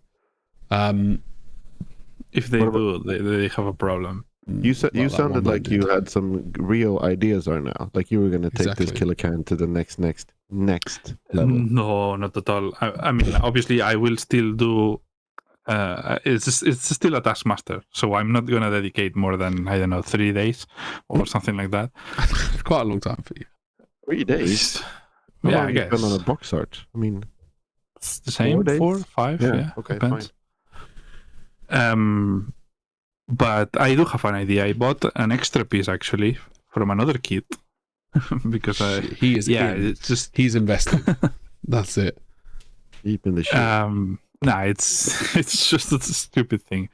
But yeah, I bought it and I already started assembling it. So Oh shit. yeah, and Let's I go. even bought the plinth and stuff. It sounded like you had a specific idea. You don't have to say what it is, but do you? It was like a concept Yeah. or a little. Yeah, okay. Yeah, it's I'm gonna Vallejo gave me the new metallic range, the true metallic range, which is really cool, and I'm gonna use that. And also I bought some products that are extremely cool for working metals and stuff like that, and I'm gonna do some experiments with this and some other stuff. So Taskmaster basically Plus. it will be a mad scientist project because I have no clue what I'm gonna do because everything I will use is new. So basically, It's living the That's it. dream. yes. Well, what are we? I think I call him MJ. His name's Michael. TJ or something. Whatever. LG. Fuck me. Are we going to share? Are we going to share or are we going to finish and then share? I'm going to do whips. I think. You're I mean, gonna do whips? I think so. I don't think anybody can do what they want. Is what I actually think. Yeah, of course. Yeah. Yeah. Doesn't have to be consistent. I might do a whip. Whips is good. Yeah, I mean, I like the idea of the Road to GD thing where we all build up until the reveal, but it's true that it can be a bit boring during the thing if we don't share anything. Yeah. Well, that's it. I think we need to. I mean, if we really have 7 of us doing it, In my opinion, we should share it between us Yeah. for sure, 100%. And then with the viewers or the listeners, maybe we can think about it if we're doing the reveal or not. I will, if everybody does share a whip in the group, not you two, all the other, though, like, Paul and Michael and I think the other guys who got them, I'll do we only have a couple of followers, but I'll do some Instagram posts with all of them in one. And if we do get enough, then we can all share our things. And then we're not going to get a movement on this from anyone else, obviously. No, yeah. It's a commitment, that's for sure. Next one. Arnau's one. Unless it's fucking hard. Well, shit. 2 hours, 10 minutes. It's a good episode. It's a good episode. That is a good episode. It's because we had 2 meats of it. If anyone is still listening to this episode, I expect your lives will have changed. So you're welcome. Yes. Mine has. Okay. What other segments did we have? Nothing, right? I mean, is it worth doing any other segment at I this don't point? think so. I think we're done. Well, we didn't do any of the Dr. Love Brush. Yeah, we have a fuck But there's ton a of fuck questions ton of them, right? that we will definitely. really like complicated Arnau questions. Where it's Okay, like, how do then- I become Arnau? Fundamental level. Then what we'll either do one of two things. We'll find another time to record a secret episode. Basically, I think we need. This is non-podcast shit. People don't need to. I mean, it's a good idea to do a. Which episode is this? 13? 14 maybe. 14? Dr. Love Brush. No, we can do a Dr. Love Brush standalone, Yeah, right? we'll do Special episode. Yeah. Special. Yeah. Right, let me check analytics episodes. Dun dun fucking dun. Did I tell you I'm going to do? I'm going to try. I'll tell 12. So this is episode 13. I'm going to try and do what the fuck is Monte video with a talk over explaining what is actually Monte. And That's good footage. It's literally just going to be about the restaurants. I just want to tell you that now. It's going to be so little. Expect that. Oh yeah, okay, good. Because I think that's the reason why most people go. I think so. Yeah. That's the reason why people should go. I agree. I do agree. So the Golden Demon video that we did, the post Golden Demon, us three, is our second most ever popular video. And that's including season 1. Season 1, episode 1 is still our most popular. And this is like... Season 1, episode 1 is our most popular episode. Literally, the first one. Still now. What the fuck? I think because it's I the think first that's one people because- see. Yeah, exactly. I think a lot of people gave the podcast a chance by putting on the first one. And then they were like... And we fucked us over. Yeah, but that's, the dregs of society. Only It's the real fine. ones are still here, man. Only the real ones are still here. Exactly. I mean, if it made us money, I would accept the shit ones back. People should send us more free stuff. I would not say no to a company sending us paints, all three of us, and then for the next 10 episodes, we can wax lyrical about those paints. Do you know what I mean? I think that's a really fine with that. good marketing campaign. I think Vallejo's already got their money's worth. No, they need more. I think Vallejo should send me their paints and their brushes, because apparently they're amazing. I'm not condoning free shit.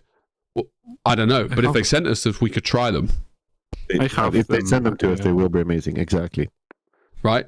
Then that fucking squidgy squidge thing should send us them as well. They're like square pots and they're highly pigmented. Ooh. They're squidgy squidge. Yeah, sure. That's. They're like this. And then they But have what are we talking about? paint. Really high pigmented. Which Chimera. Exactly. Do you realize how it's nowhere near the name? Chimera. I think what he's saying is that a chimera, the symbol itself, the logo is a chimera, right? Oh, I have no idea what a chimera is. Yeah, That's not what you meant. No, I meant you squeeze them. Oh, never mind then. You squeeze all the paints. Yeah, but they're especially squidgy. Like the paint goes and it leaves like a little thick line of, unless you use some of the purples. Anyway, look, the point is we are not below bribery, okay? And we are not. Oh, no. Mind. Yeah, if you want to get featured on an episode for a long time, we are up for that free shit. Do you know what I mean? Yeah, Yeah, we are. you can send like bed sheets, spark plugs, cardboard. It's just anything. I mean, I would offer money or food, but Yeah. I'll take it. Send me. I mean, to be honest, on that vein, just send us all your old shit. Do you know what I mean? Used brushes, empty paint Sogs. box. Yeah, fucking hell. Why not? Just Use after this condoms. episode, Arnau's going to write his home address and just send absolutely everything you have. Any tripe or bullshit. I sent this podcast to autistic best tactics. Right? I sent the and don't send him this episode. well, he wouldn't listen. I kind of was like, he's not into painting and all that. I sent him and he says, "Oh yeah, I haven't had time to listen, but good model on the front, mate." I was like, "That's nice of him." He because there's a thumbnail of a fascia, the one I painted. I thought it's nice of him to humour me with a compliment, even though he didn't listen to it at all. Obviously, that's got nothing to do with sending us free stuff. No, but again, if people are still listening to this, the two of you that are, I mean, Free stuff. And also, We lost 4. We lost 4. Yeah, it was a bad golden demon. We said some. Well, I'll be interested on the kickback of the Chinaman text. Singapore. I was laughing at myself when I was in IKEA with my daughter at the fact that Singapore's not in China. it is not. Yeah, and I literally chuckled to myself. She's like, "What's funny, Dad?" I was like, "Honestly, I can't explain it, but let's go and look at it anyway." Free stuff, okay. The only thing about free stuff is, I think you have to be good to get free stuff. Are you? Don't you have to have some listeners? Do you know what I mean? I'll show you some people who are not good who get free shit. Yeah, but they've probably got like 100,000 viewers or something. No, I've seen so many people that get free shit, and it's not like little random. Oh, well, I mean, the most important thing is we're together, right? Always. Yes, so Yeah, I was hoping one of you would say no, but that's fine. Right. I mean, I'll see you later. yeah, I guess. Thanks. Have a good weekend.